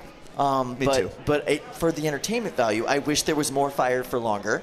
And I think it would have bid them well for the damage points, you know, like that. Yeah, just a little bit of drippy TPU. Just a little bit of cookie, a little bit of something. cooked. Yeah, and there was no fire treatment at all on those bots. So yeah, that we could have seen a little something. Could have seen a little something there. But that was a really great fight. I'm very curious to see what the judges have to say about that. I'm sure they're watching every angle now, seeing how long those flames were in Full Court just a little bit. They're watching the mini-bot and seeing how long that was a factor in this fight. Either way, the winner of that matchup has to go face Brendan Steele and Slam Plan. Slam Plan, scary-looking robot, multiple configurations. I really like that wide stance that they took against Maximizer. Yeah, I would imagine they end up running that against Full Court if they end up going up against Full Court. Yeah, probably the high stack if they want to go up against Minor Threat 5. Yeah. Still don't know how the judges are going to call that one. I don't want to make a prediction because I'll look silly. Yeah, same, and I would imagine maybe Brendan Steele upstairs is waiting for that decision as well so he can commit to a certain configuration. I'd be stressing out a lot right now if I was Brendan Steele. You definitely don't want that fight to go towards Full Court. You want Minor Threat 5 to be your challenger because you've got a decent chance. Yeah. All right, so here we are. These are the competitors from that last matchup. Let's see what the judges have to say. So we only have one judge in so far. We're not telling you what that judge said, but yeah, we only have one decision in so far. And everybody is very impatiently waiting for this decision. All right.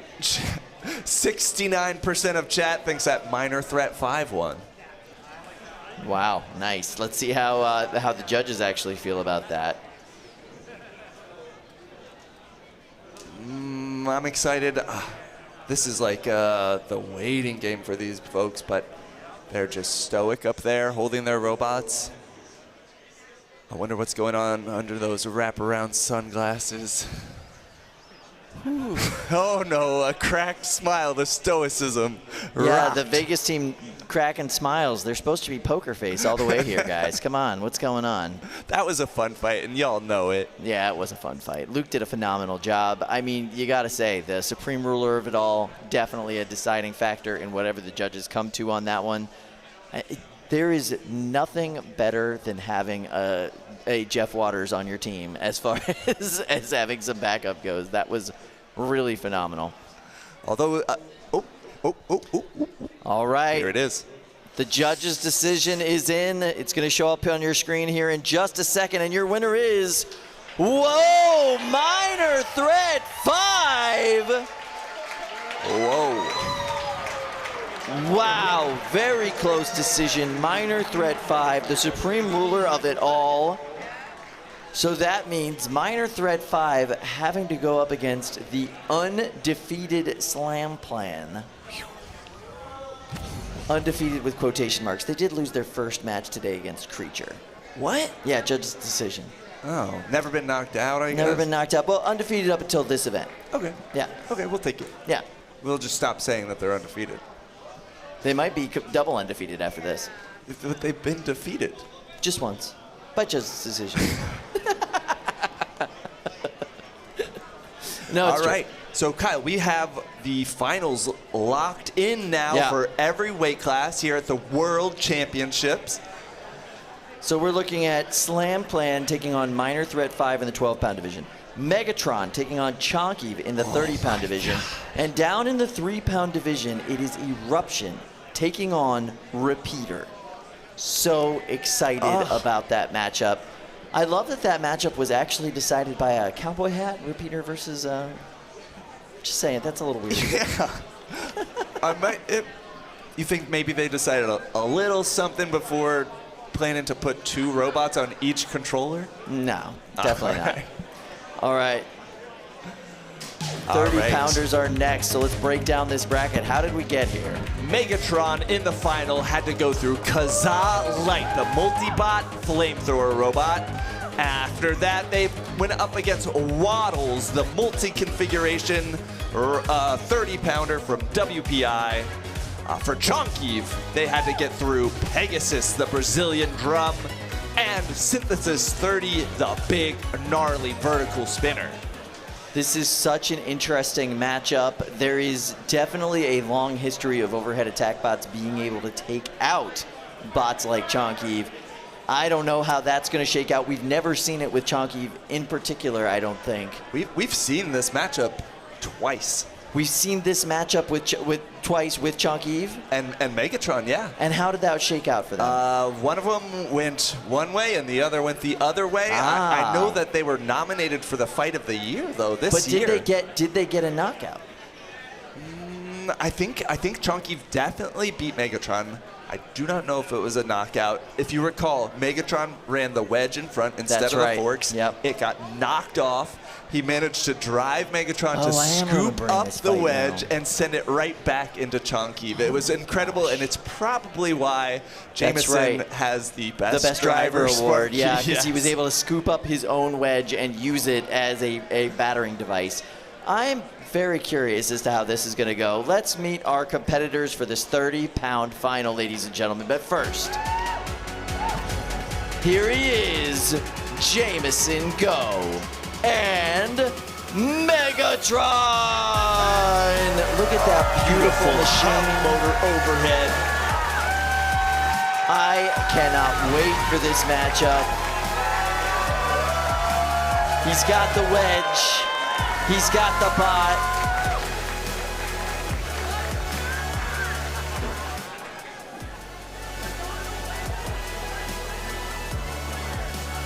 And he will be fighting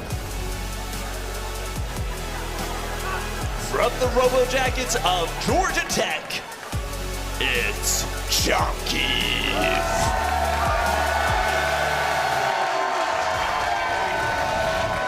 And here they are, to the chants of the crowd. Daniel Vale is probably the best shell spinner driver in the game today. He has so much control over this spot. It's a 360-degree wedge in so many ways. I cannot wait to see this matchup. And look at that top armor configuration. All right, let's check out this tale of the tape. We've got Megatron from Jameson Go out of Cambridge, Massachusetts. It's a hammer saw, and it's ranked #1. It's got 2 KOs in the head-to-heads. Chonkiv from Daniel Vale out of Atlanta, Georgia, a shell spinner, ranked 9, and 1 head-to-head win via KO. All right. This fight is in the cage. Let's head over to the play-by-play booth with Luke and Ricky. Thank you, guys. This is going to be something else. Chonkiv, one of the heaviest hitters we have seen, bar none, at NHRL. Megatron, one of the most exalted robots that we've seen, bar none. Is it going to be brute strength? Is it going to be creative finesse and engineering talent? Probably a bit of both.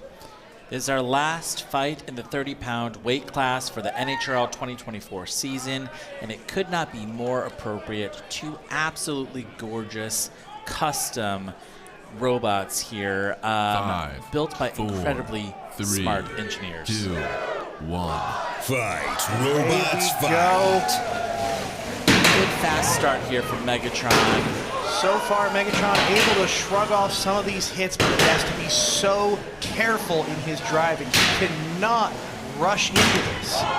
Now, this was a fight that Chonky had anticipated earlier in the day. I saw it yesterday. This is a special configuration specifically There it is. for That's Megatron. the moment Jameson needs to jump on, and he does.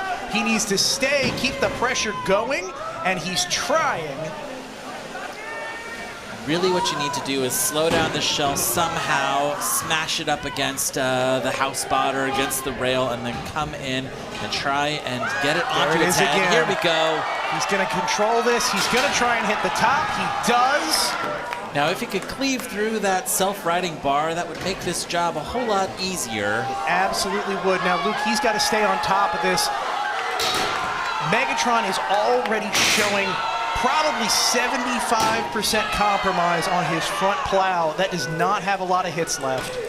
Looks like a big tiger claw just right across the front of the plow on Megatron. Now, we saw a little smoke earlier. It may be that that's the weapon on Chonkiv. It doesn't seem to be spinning up. It could be that Jameson's just keeping them on the ropes. We don't know yet. Yeah, that shell is not spinning up on Chonky. That said, that whole shell is a tank. It is armored the full way around. Even with 100 hits, it's going to be hard for Megatron to really get a lot of penetration here. A minute 20 left here before we crown a Golden Brett winner here in the 30s. Jameson Go would love to add a second Golden Brett to his trophy case here for Megatron. I see a little bit of smoke coming out of the top of Chonkiv. There's a chance that they could work their way off, spin a bit, use that to kickstart their weapon. We've seen that a few times from big shell spinners, but the more smoke you see, the less chance of that happening. This is the most damage that we've seen Chonky take in the competition here today. You can see that self-riding arm starting to get caved in. Match here is paused. Yeah, they are hooked together. They can't free from one another, so our cage staff is going to do that for us. At least, well, first we're going to try to have the house bot do it for us. If that doesn't work, then it's going to be up to the cage staff. Yeah, it looks like maybe Megatron's plow hooked part of that shell here. Yeah, it does appear that way. I have to wonder, if the front plow was redesigned or at least chosen from a selection of front plows with the intention of hooking up underneath of Chonky. I don't know. Now, these two robots last met in April, and I will tell you, Jameson Go went home to Massachusetts and thought about this fight and this configuration for the last 6-7 months. Yeah, he didn't sleep, didn't eat. Nothing but thinking about this fight. That's a mild exaggeration, but with Jameson, probably not that mild. Yeah. Oof, you can see that is a heavy robot successfully de-intertwined. We're going to move them apart just a little bit, just enough to show that they are absolutely and unquestionably not entwined with one another. We're going to see what happens when we unpause this fight. Is Megatron going to immediately scoop up Chonky and push it up against the rail again?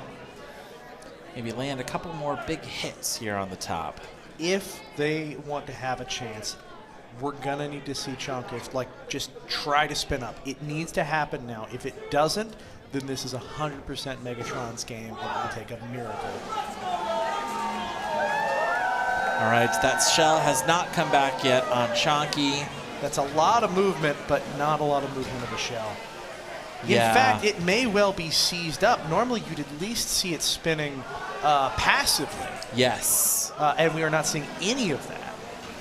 Yeah, exactly. It's making connection with Megatron, bumping up against the rail. You would see it spinning freely. Yeah, you can. Granted, remember, this is interesting. Remember, if the two get entangled again, or rather, if Megatron can't undo its pin a second time, that could be a problem for Megatron. It's going to try awfully hard. It does. It succeeds. But yeah, that could...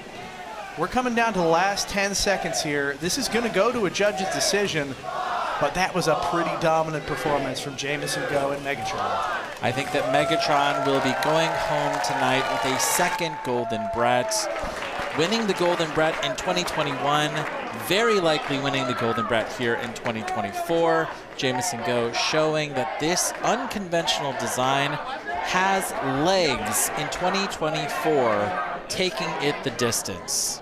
Yeah, this is an incredible showing for even a veteran robot. So for this robot to literally come out of nowhere, as it was just created, rise to this level of competition from a relatively new group of builders, a very new group of builders, just stunningly impressive. Chonky brought us some of the best fights of the 2024 season. Heck, they brought us some of the best fights of today, Luke.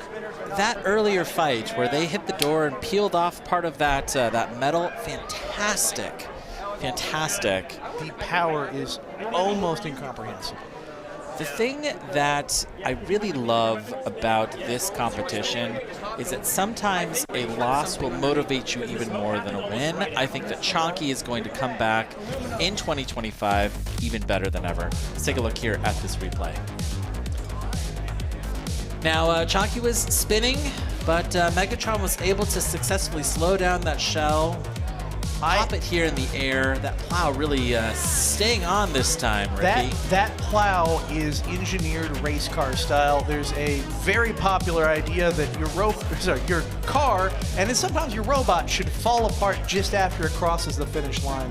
Another couple of hits from Chonkiv on Megatron, and that plow would be in a half dozen pieces scattered about the arena. Instead, it was engineered right to the limit. It held on. It did its job. And almost undoubtedly, it brought Megatron to win. Yeah, this one will technically go to the judges, but I don't think that it's going to be that difficult here to judge. I think that Jameson Go is your winner here. We're going to go and check in with you on the desk. Yeah, I feel pretty safe about that prediction of the judge's decision. We'll have to see how that goes. Beautiful matchup, really phenomenal driving for both teams. But at the end of the day, Jameson Go pulls it out with aggressive tapping, showing the judge's aggression the entire time and control the entire time. He took those hits well. He made sure the ricochets were in his favor. He's smart and he drives well. I think there's a slight edge for Jameson because he did bring his mom and dad to this event. Yeah, that gives you a certain energy that is unreplicatable in any other form. It's like a family power. Right, the pride that they beam towards you really just helps accelerate you in the tournament and the it happened competition. in October as well. Absolutely, Yeah, yes. All right, guys, we have an official decision showing up right here at the bottom of your screen. Let's check it out. Here it is. Your winner, Jameson Go and Megatron. Daniel Vale and his team should hold their heads high. That was a beautiful showing throughout the season from them. But let's toss it to Chris right now. Hey guys, congratulations to Chonkiv. I mean, you had a great showing today. JMO, congratulations, your 30-pound winner here at the NHRL Championships. What's going through your mind right now? Many things. First thing I want to say, I'm really happy to see Chonky and the Robo Jackets here in the finals. I'm a Georgia Tech alum myself, and to see what the organization, what the club has done, this is an incredible piece of engineering. I'm really happy to see them here, to go against them. The second thing that's going through my mind, I had so much help today from Aaron, from Liz. My parents are here, and without them, we couldn't have gotten the Megatrons ready for any of the fights. We had some really tough repairs we had to do earlier in the day, and this is just the culmination of everyone working really hard. Oh, Eli and Alina as well. There's so many names. Because of all those people working hard, we were able to get this far. So I'm incredibly happy and thankful.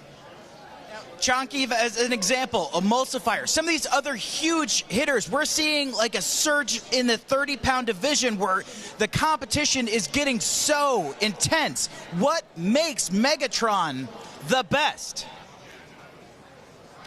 A constant, consistently looking for opportunities to improve. Megatron was kind of the king of the 30-pound scene in NHRL, and when it first started with 30s, Emulsifier stepped up its game and was a total beast for the next 2 years, and then that inspired me. Those defeats inspired me to do some major innovations on Megatron, and now I think it's back on the top, maybe. Well, congratulations, Jameson. We'll get back to you in a bit. Back to you guys at the desk. I think it might be back on the top. Having a golden Brett kind of gives you the ability and to say just that. Absolutely. That is now, what are we at? Year 4 of it either being Emulsifier, Megatron, Emulsifier, Megatron. There's two tops. There are two kind of centers of gravity in that 30-pound weight class. Yet to see either of them get taken down. That was absolutely amazing performance by Jameson Go all day long. Very excited for them. Well, all right, let's take it to Chris for that golden Brett presentation. All right, JMO, only one more thing for me to do. Hold it high. Congratulations!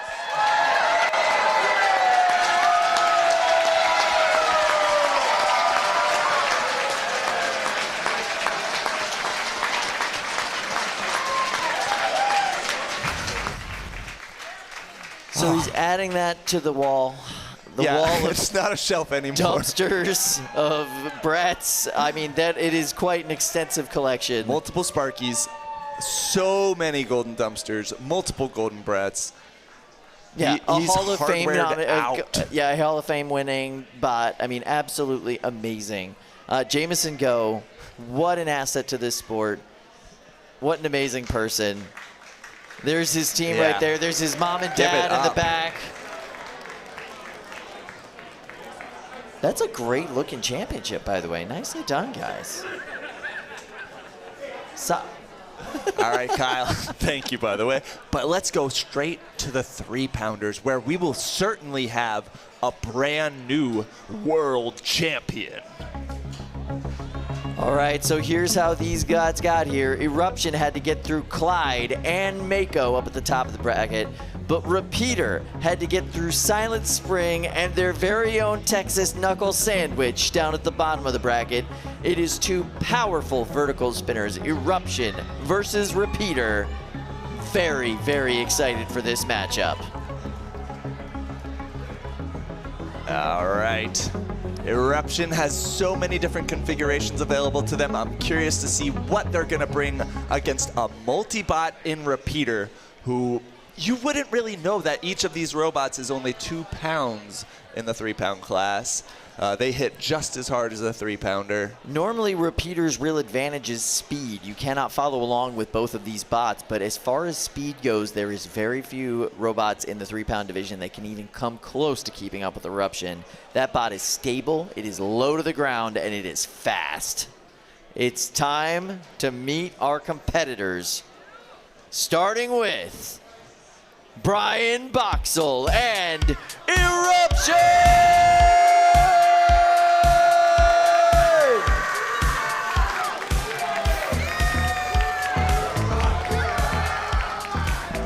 And on the other side, they will be fighting Ryan, Lou, and Repeater!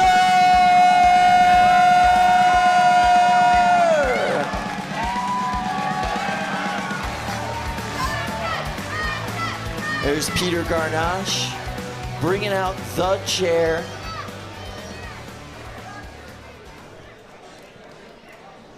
I am so excited for this matchup.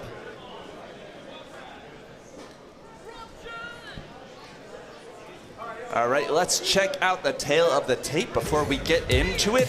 Brian Boxel of Eruption is from Marlborough, Massachusetts, and he's rocking a big old beater bar on Eruption, a 55-26 record. And his debut was in 2020 in July. Repeater from Ryan Liu out of Plano, Texas is a 2-part robot, and it's got 2 beater bars. Their record is 11-2, and they debuted this year in January. Wow. All right, let's go to our friends in the booth to call this action. Thank you, Kyle. We are going into this 3-pound fight. I'm pretty jazzed about this. This is something we've been watching all day long. I said this earlier. Luke disagreed. I think Repeater is probably the biggest surprise we have at this point. But you had a great point, Luke. Repeater's been dialed in and day out. It's partly the robots and their bulletproof reliability, but it is a lot about the pilots here.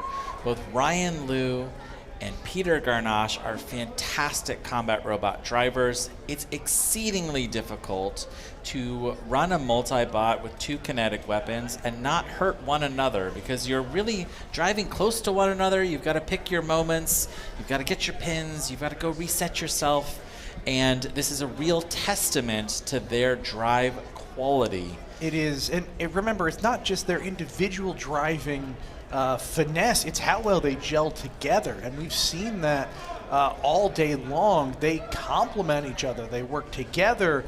They've got that like Pacific Rim mind meld going on, and it's paying them dividends.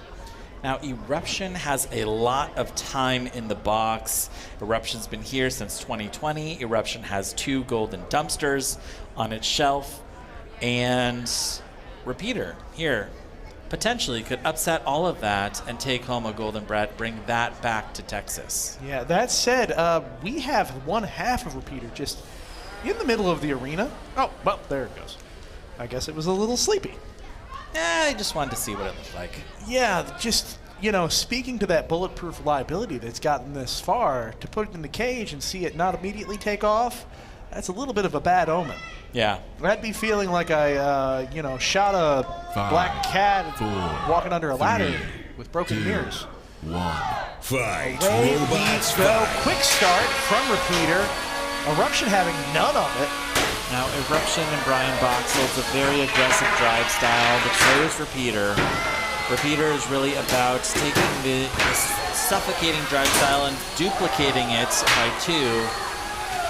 Yeah, in a lot of ways, it is 2 small eruptions. This is 1 larger eruption.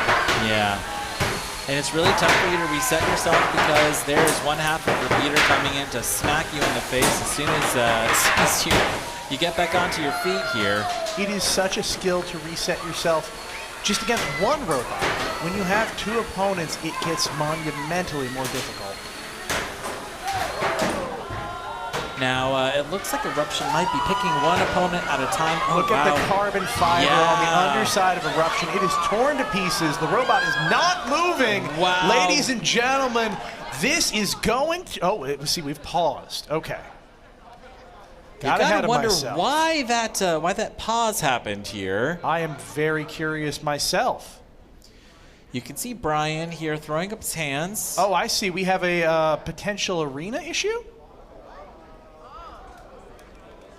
It looks as though one of the kick plates has been kicked up out of position. That's not exactly a safety hazard, but I can see why the cage managers might have been a bit concerned. Let me jump in and see what's going on. A nick on the plexi. Got it. It looks to... Yeah. It looks like it is all clear.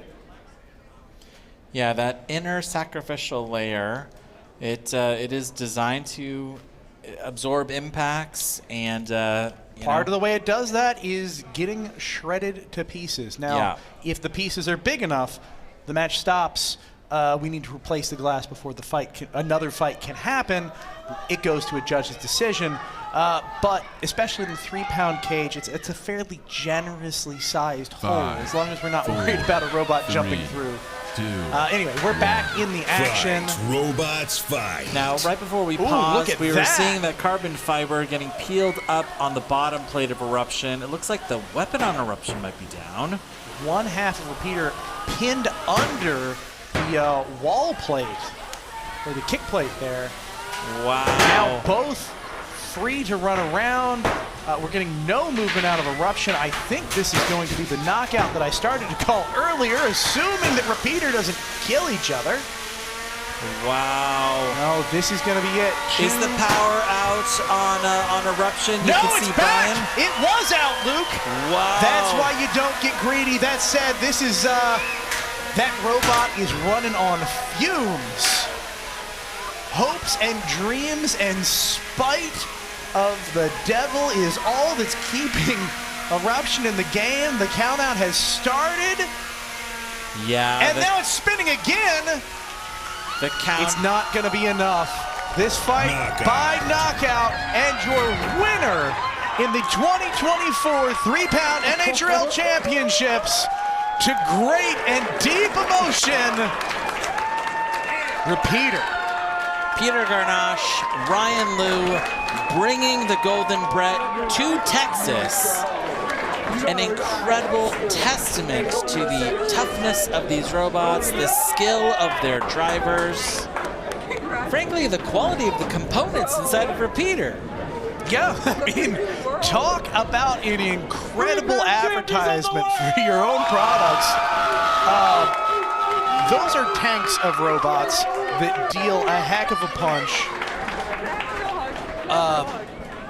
Man, look at the emotions. Look at the... Peter here coming over here to hug his sister Alicia. And Alicia lives in New York City, Peter lives in Texas, and so they get to hang out here as siblings at NHRL. Pretty fantastic. And here, Peter Garnache, Ryan Liu, going home with a Golden Brett. The Golden Brett slips through Brian Boxall's fingers, for one more season. Perhaps 2025 is the year for Eruption. Taking it all the way here to the end. A fantastic performance for Brian Boxall. Absolutely incredible.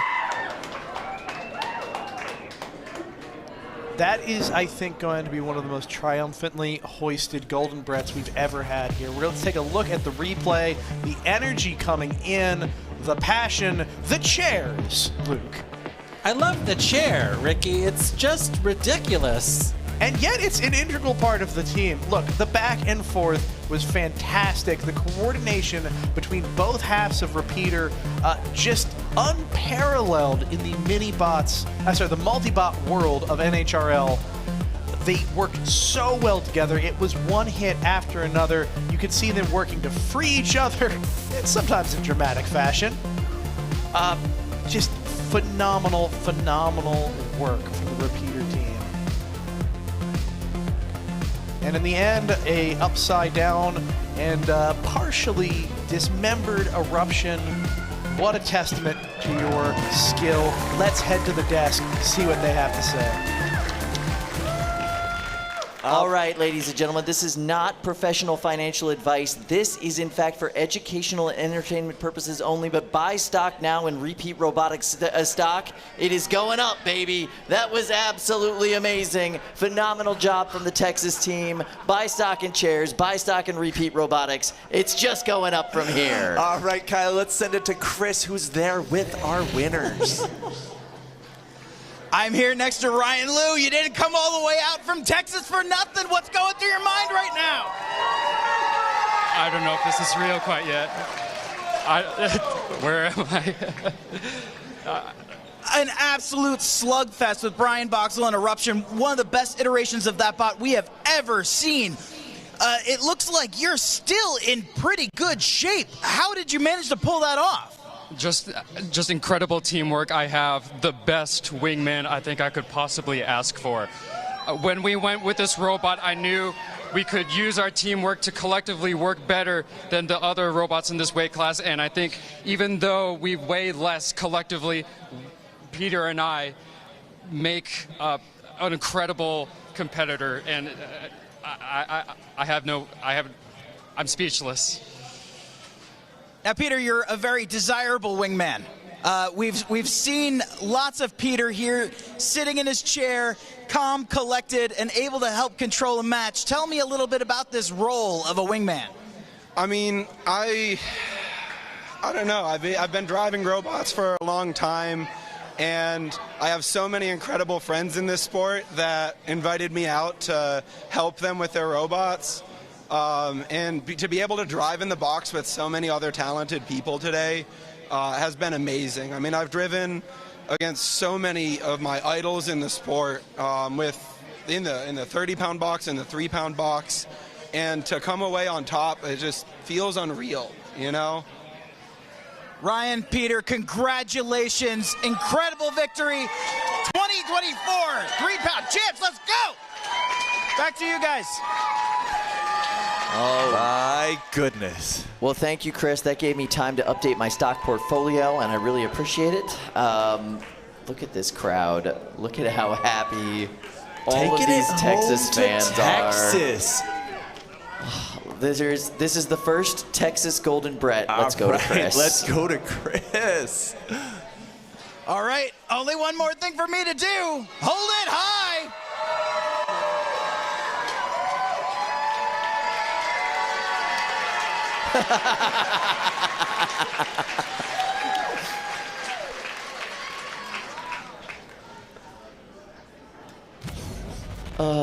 By God, it's Golden Brett with the chair, ladies and gentlemen. That was awesome. Ryan Liu leading his team to victory right there. That was so good. The driving was on point. And that is the best, bar none, version of Eruption we have ever seen. Yeah, definitely. And that was a phenomenally dominant driving performance from Repeater there. Great job to that team. It was beautiful. It was so like proud of them. Poetry. Yes. So it's just really, really thoughtful driving. Not too much friendly fire, enough to keep it interesting. Yeah. And some really great saves. I loved it. The drama was high. I'm very pleased with that final, ladies and gentlemen. Absolutely. All right, so there's only one of these left on our desk. Okay? And it is for the division that has been all murderers all night. Let's see how they got there. All right, Slam Plan made it into the finals by beating Amphis Beta and Maximizer. Minor Threat 5 has made its way here by defeating Son of Cram and Full Court. And that's it. Slam Plan, Minor Threat 5, 1 big wheel vert, 1 standard 4-wheel drive vert. By the numbers, this is Slam Plan's match to lose, but Minor Threat 5, we could have said the same thing about them in their last matchup. Yeah. Let's see how that goes. All right, so here we go. The entire city of Norwalk has been awaiting this matchup, the final 12-pound matchup of the season. your last World Championship fight of the night. This Next year. is so beautiful. Absolutely. What a gorgeous city. You guys are going to have to join us here next year. It is so much fun to be a part of the Norwalk community. It is so much fun to be a part of the Havoc community. Yeah. I absolutely love it here. All right, so ladies and gentlemen, there's not much else left to do. We're going to see Minor Threat 5. We're going to see Slam Plan. Minor Threat 5 is the meta in this design. Four-wheel drive, vertical spinner, classic robot, years of experience We on that saw team. several today. We Yes. saw 3 in that fight we just had. There's only one big-wheeled robot left in that division, and that is Slam Plan. They are specifically made to take out robots just like Minor Threat 5, and we have seen them do that several times today. How do they do that, Kyle? They turn into a car wash of death, quite frankly. Their giant wheelbase is specifically made to drive over the top of these four-wheel drive vertical spinners and just rip apart the top plate, rip off the belts, rip off the weapon, and there are so many blade selections that Brendan has to choose from to really make this bot as optimal as humanly possible to take out its enemies. They've done phenomenally today. This crowd today, though, Kyle, they are ready for this Slam Plan Minor Threat 5 fight. And they've been here all day. We started this morning at 9 a.m. Eastern Standard. We've got some familiar faces. We've got friends. There's builders. There's fans. There's future fans. I really think this is the best crowd we've had since our existence, since we began in 2018. I have to agree. The experience here is so much fun. We've got food trucks, we've got driving experiences, we've got carnival games, we've got a full-service bar. Yeah. Beer and wine and cocktails. We've got activities for kids that are building robots today just in the halls. What else do we have going on, Kyle? Oh, and the sign-making station. Don't forget about the sign-making station. The official sign-making station. And we have the full bot museum and the merch area, which is it's where you get all the cool t-shirts. Sparky's shop had some really cool new builder-based merch in it today. That is correct, yeah. You can pick up an official Clyde lighter. And you could sign yourself up for an Eric today. Oh, absolutely. You can get in on the next batch of pre-orders and get yours shipped out. Let's check out the control room. Oh. There is everybody who has been These are our bringing you friends in our ears. all of the action tonight. Hello. There's producer Colby and Chris over there. Saz, he kind of works here sometimes. Kind of works here sometimes, yes. That is a great description of Saz's job. I see Brian Roos in there. You can't hide, Brian. All right. It takes so many hands to bring you this competition, to bring you this event. At the level that we're able to bring it to you, it is absolutely amazing what this team can accomplish. So proud to be a part of the NHRL family. Me too. Oh, and there is our founder, Austin Hey, McCord. Austin McCord, thank you so much. Looking good. Thank you. Austin. One more fight. One more fight. One more fight. One more fight. That is right, ladies and gentlemen. We still have one more final to bring you. 12-pound division. It has been an absolute murder house in that division since the beginning of the day. Every single bot just absolutely terrifying. There is no slouches left here in the finals either. And you know what? You could have called it for either of them throughout the day today. Minor Threat 5, storied robot, won championships for years in this division. But Slam Plan, out of nowhere this year. Out of nowhere this year.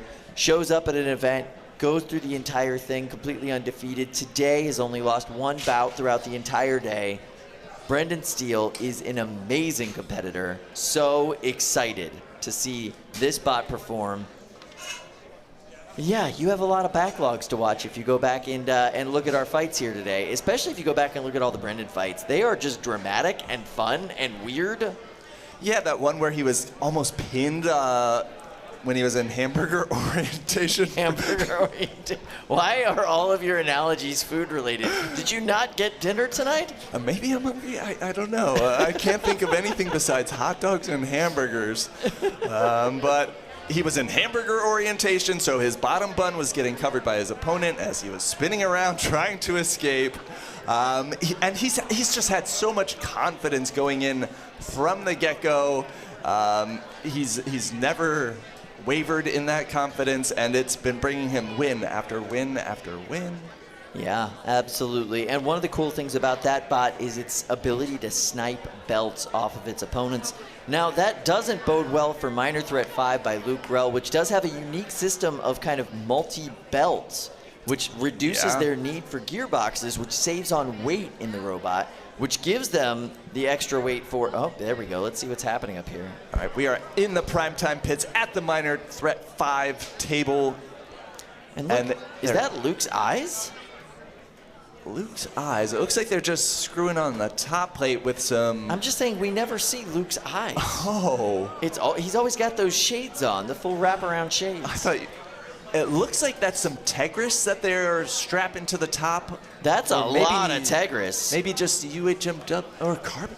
I can't really tell what it is. No, but that is a lot of chonk that they are adding to the top of this robot. There's a pattern to it. It might be carbon fiber. That's thick. It's thick. That is thick. My guess is Tegris, which is a mix of UHMW and carbon fiber. So it's a very strong, but still a bit flexible. You'll find it on a few robots that manage to get their hands on it. Yeah, it's definitely one of the more new, novel materials that we've been using in combat robotics, and there's a lot of uses for Tegris. Okay, this might be the last top plate screw. I'm sure those of you who purchase an Eric kit will get very familiar with top plate screws. Getting everything tightened down. You can see that wound on his finger. You know it's been a robot tournament when your hands are all bloody, your fingers are mangled and sore. But he doesn't even feel that right now. He's focused. He's ready. His Radio Master Zorro is charged.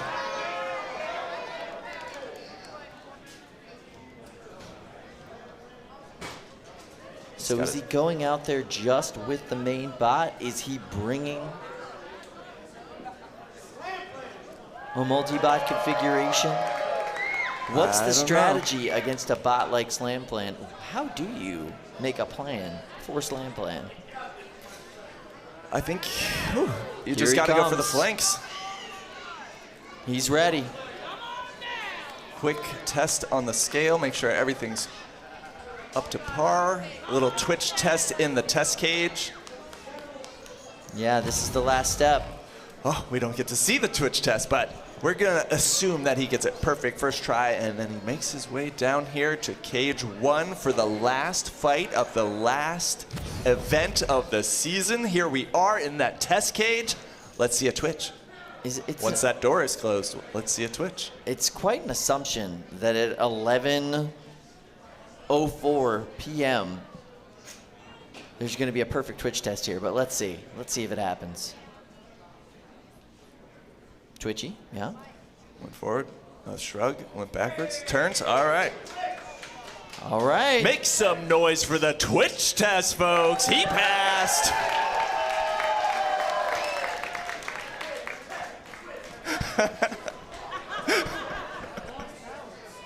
All right, so he is just going to make sure his robot is safe to transport from the top floor to the bottom floor here. Everything looks like it's lining up properly.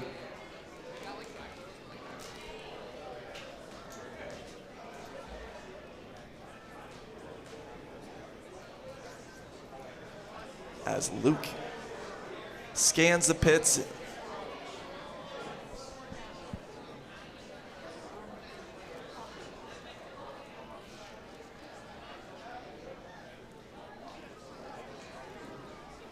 So Luke Grell is from Duluth, Minnesota. He is here with the Vegas Combat Robotics team. And you saw him driving with Jeff Waters in that last fight.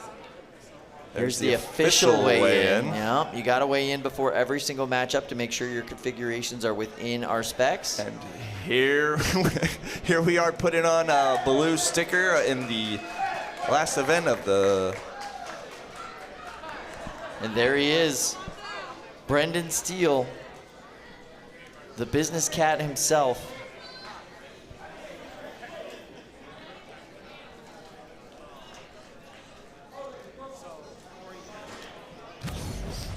This is going to be a very interesting and fun matchup.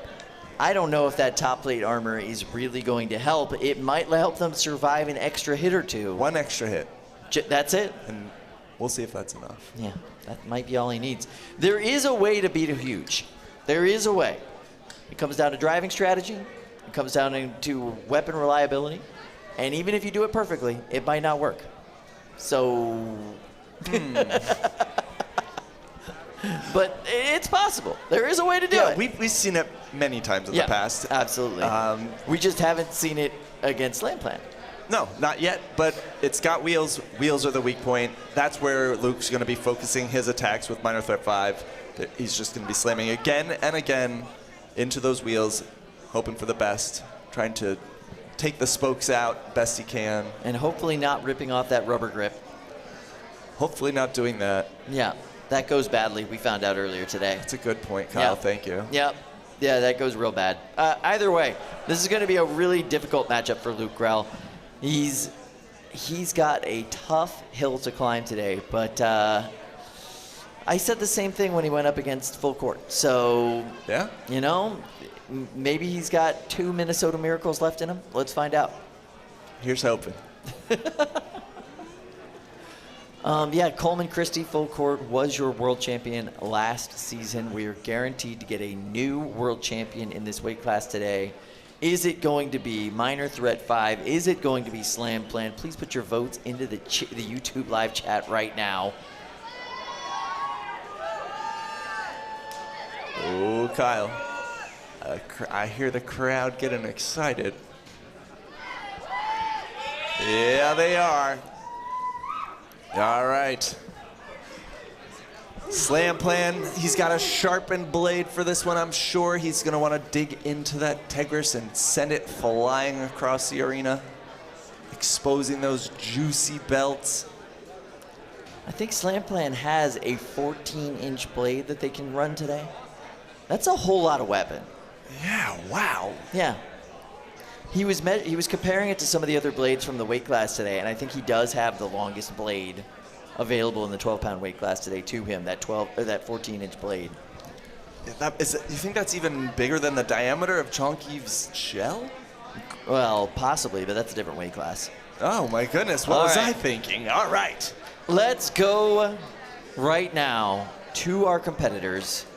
First up, Brendan Steele and Slam Plan. There he is. Fists in the air, ladies and gentlemen. Slam Plan is ready to go.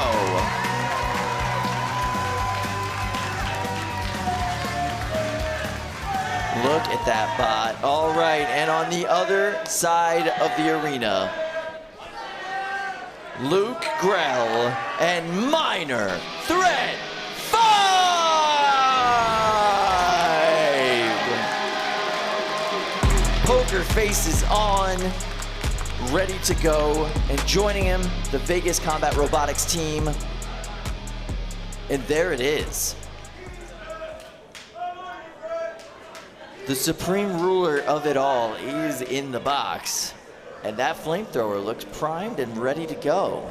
Kyle, you think that Supreme Ruler is going to make a difference in this fight? Check out that sign with Brendan the business cat on That's it. so I cute. love it. Ah, and a great drawing Big of Slam Plan right there. Yeah, that's a great drawing of Slam Plan. Awesome. Is he wearing a watch right now, too? Oh, so good. Covered. It's all there. Okay, Kyle, you think the Supreme Ruler aspect of this fight is going to make a difference? Listen, that's a lot of fire, and that's a lot of flammable parts on Slam Plan. So let's see. Tail of the tape, ladies and gentlemen. Let's check it out. Slam Plan from Brendan Steele out of Cleveland, Ohio. It's a big wheel vert with a 6-inch weapon reach. They've had one head-to-head win so far last month. Minor Threat 5, Luke Grell from Duluth, Minnesota is rocking a vertical spinner with a 3-inch reach and has never defeated Slam Plan. Let's send this straight to the booth where we have Ricky and Luke calling all the action. Sam, it comes down to this, the last fight of the 2024 NHRL season. It's going to be in the 12-man class. It is going to be Slam Plan going up against Minor Threat 5, and so much of this is going to come down to how they approach this fight. Slam Plan is, yes, it is built for taking on small vertical spinners, but Minor Threat 5 has a pretty tall weapon. If a small vertical spinner is going to take out Slam Plan, this is going to be the one to do it. You add in the wild card of Supreme Ruler, anything could happen. 5, 4, 3, 2, 1. Fight, robots, Away fight. we go. Wow, great mobility here from Brendan Steele and Slam Plan. Look at the hooks that have been added to Supreme Ruler. Those are going to try to hook into the wheels of Slam Plan and make it a sitting duck for the weapon of Minor Threat 5. Whoa, a huge hit! Huge roofing, hitting the body there on Supreme Ruler, ripping off one of those forks. That robot has been completely torn apart. There is nothing functional left on Supreme Ruler, Minor Threat 5's mini-bot.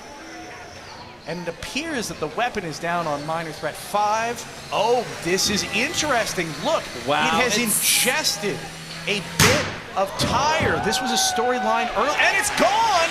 It's been freed, and Minor Threat 5 is kicking again. Wow. This was an issue earlier. We deemed that the wheels on Slam Plan constituted entanglement risks, and so they had to make those pieces of tire smaller to make them less likely to entangle. It still happened. Wow, that's incredible. Entanglement in two fights. Three fights now. Wow, look, and the bicycle tire here is being stripped away by Minor Threat 5. And meanwhile, the Tegris on the top of Minor Threat 5 being peeled up. This is incredible. Both robots taking on considerable damage. You've got a hole now in the wheel of Slam Plan. This is far more competitive than most people would have guessed, given the tight matchup.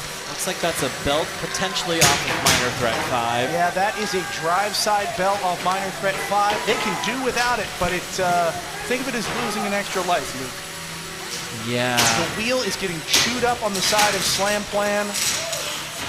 This is a dinosaur of a robot in Minor Threat 5 going up against what you might call the new hotness and really just holding its own.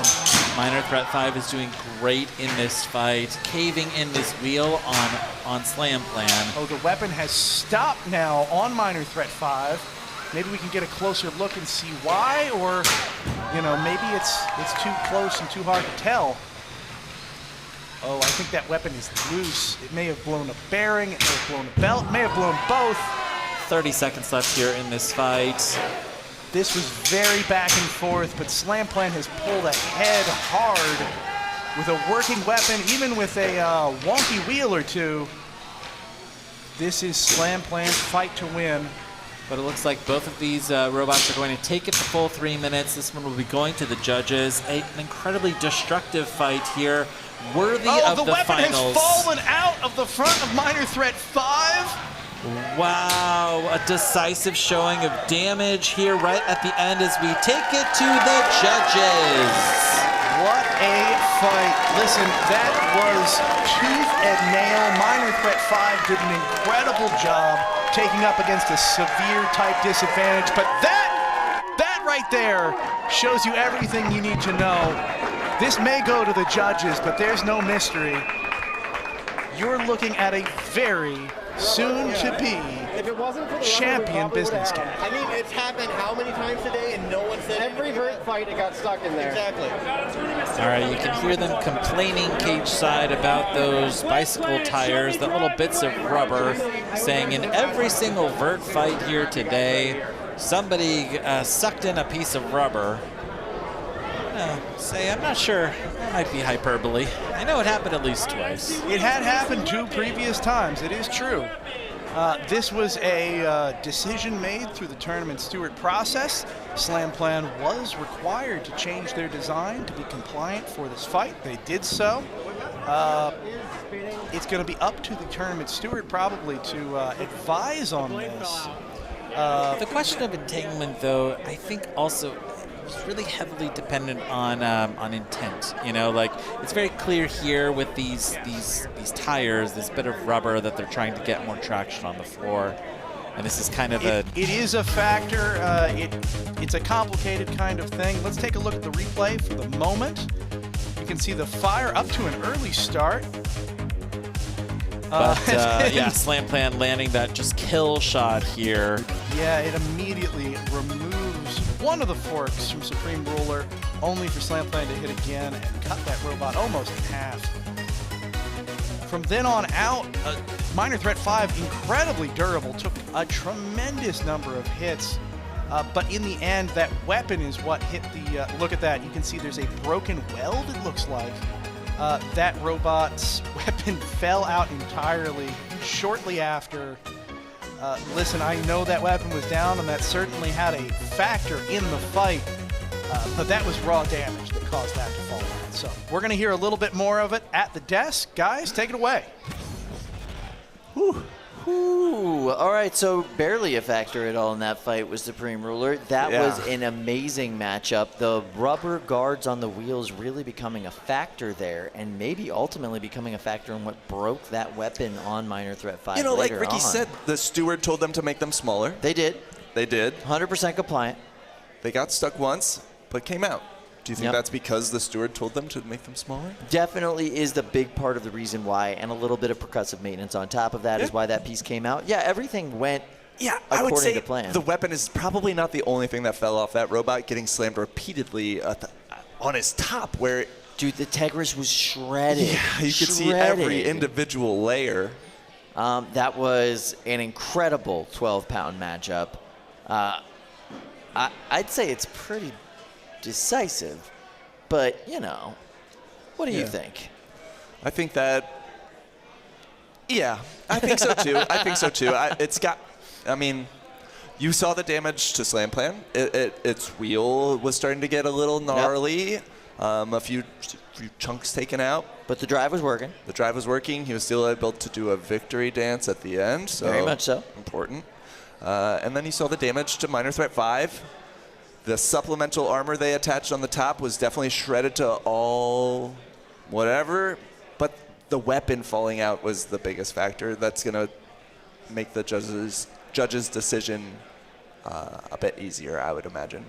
Listen, if the guy at the end of the fight who looks like they lost the fight wins the judge's decision, the judges did a bad job. Fair. That's just how that goes. Yeah. Yeah, wow, look at that robot. Durable, still functioning as far as the drive goes, but wow, that's a lot of damage. All right, so Luke Grell making it all the way through this tournament, making it all the way through the season to make it to the World Championship final in the 12-pound division.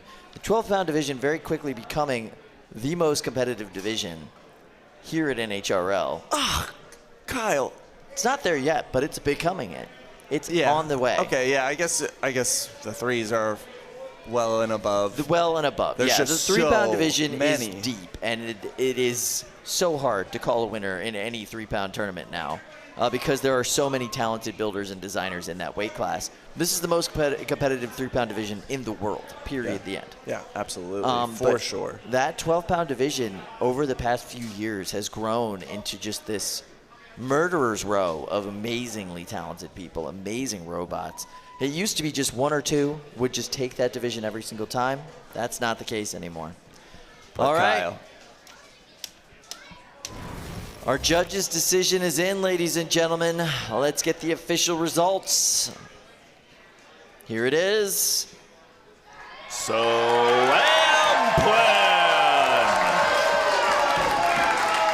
Taking it in a unanimous decision.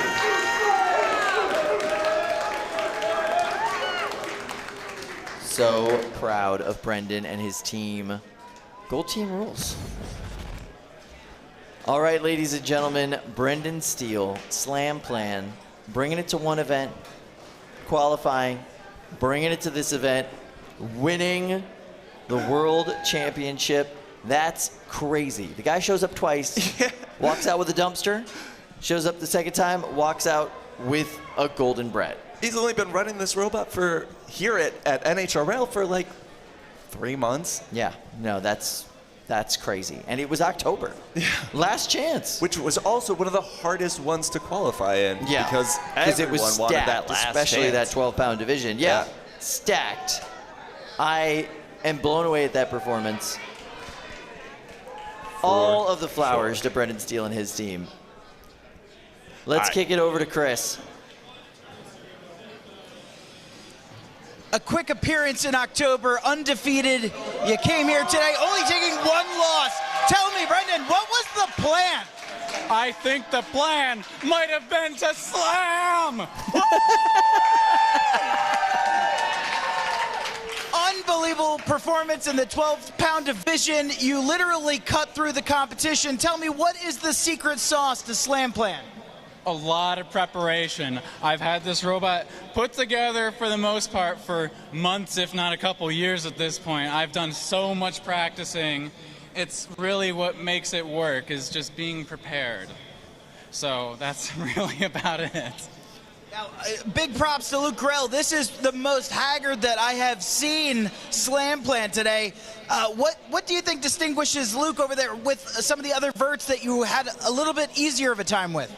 Well, this time he brought the fire mini-bot, which I spent some time focusing on that, which made me turn my back against the bigger threat, which is minor threat, which is kind of weird to say. But yeah, so they actually have a bigger blade, which is capable of reaching the body of Slam Plan, which is generally the biggest threat. They don't want to cut them into this electronics. It's really nasty. So yeah, there's just big vert. That's kind of the scary part. Anything interesting in the works for 2025? A lot of sleep. I'm really, really tired. Well, congratulations, Brendan. 12-pound champion!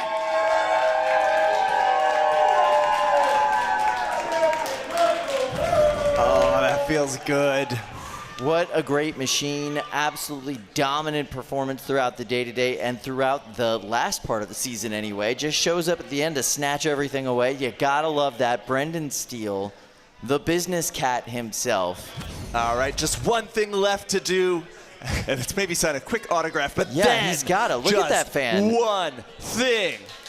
She deserves all of the signatures because those are phenomenal. All right, let's go to Chris. Only 2 things left to do, sign some posters, and one more. Hold it high, Brendan!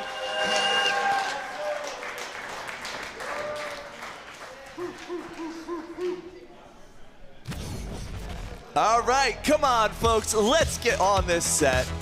All right, ladies and gentlemen, this has been a crazy year. We've had so many great tournament events, so many great extra events. This team has worked so hard to bring you an amazing product all year long. Let's bring everybody up on stage. I am just so proud of this team. I am so proud of these competitors. All right, refs, come on stage. Quit chatting. And let's go. Red, get all these folks on the stage. Back come on, in the get them booth. up here, Red. Thank you guys so much for your work. Brendan, Jonathan, it is an get up honor here.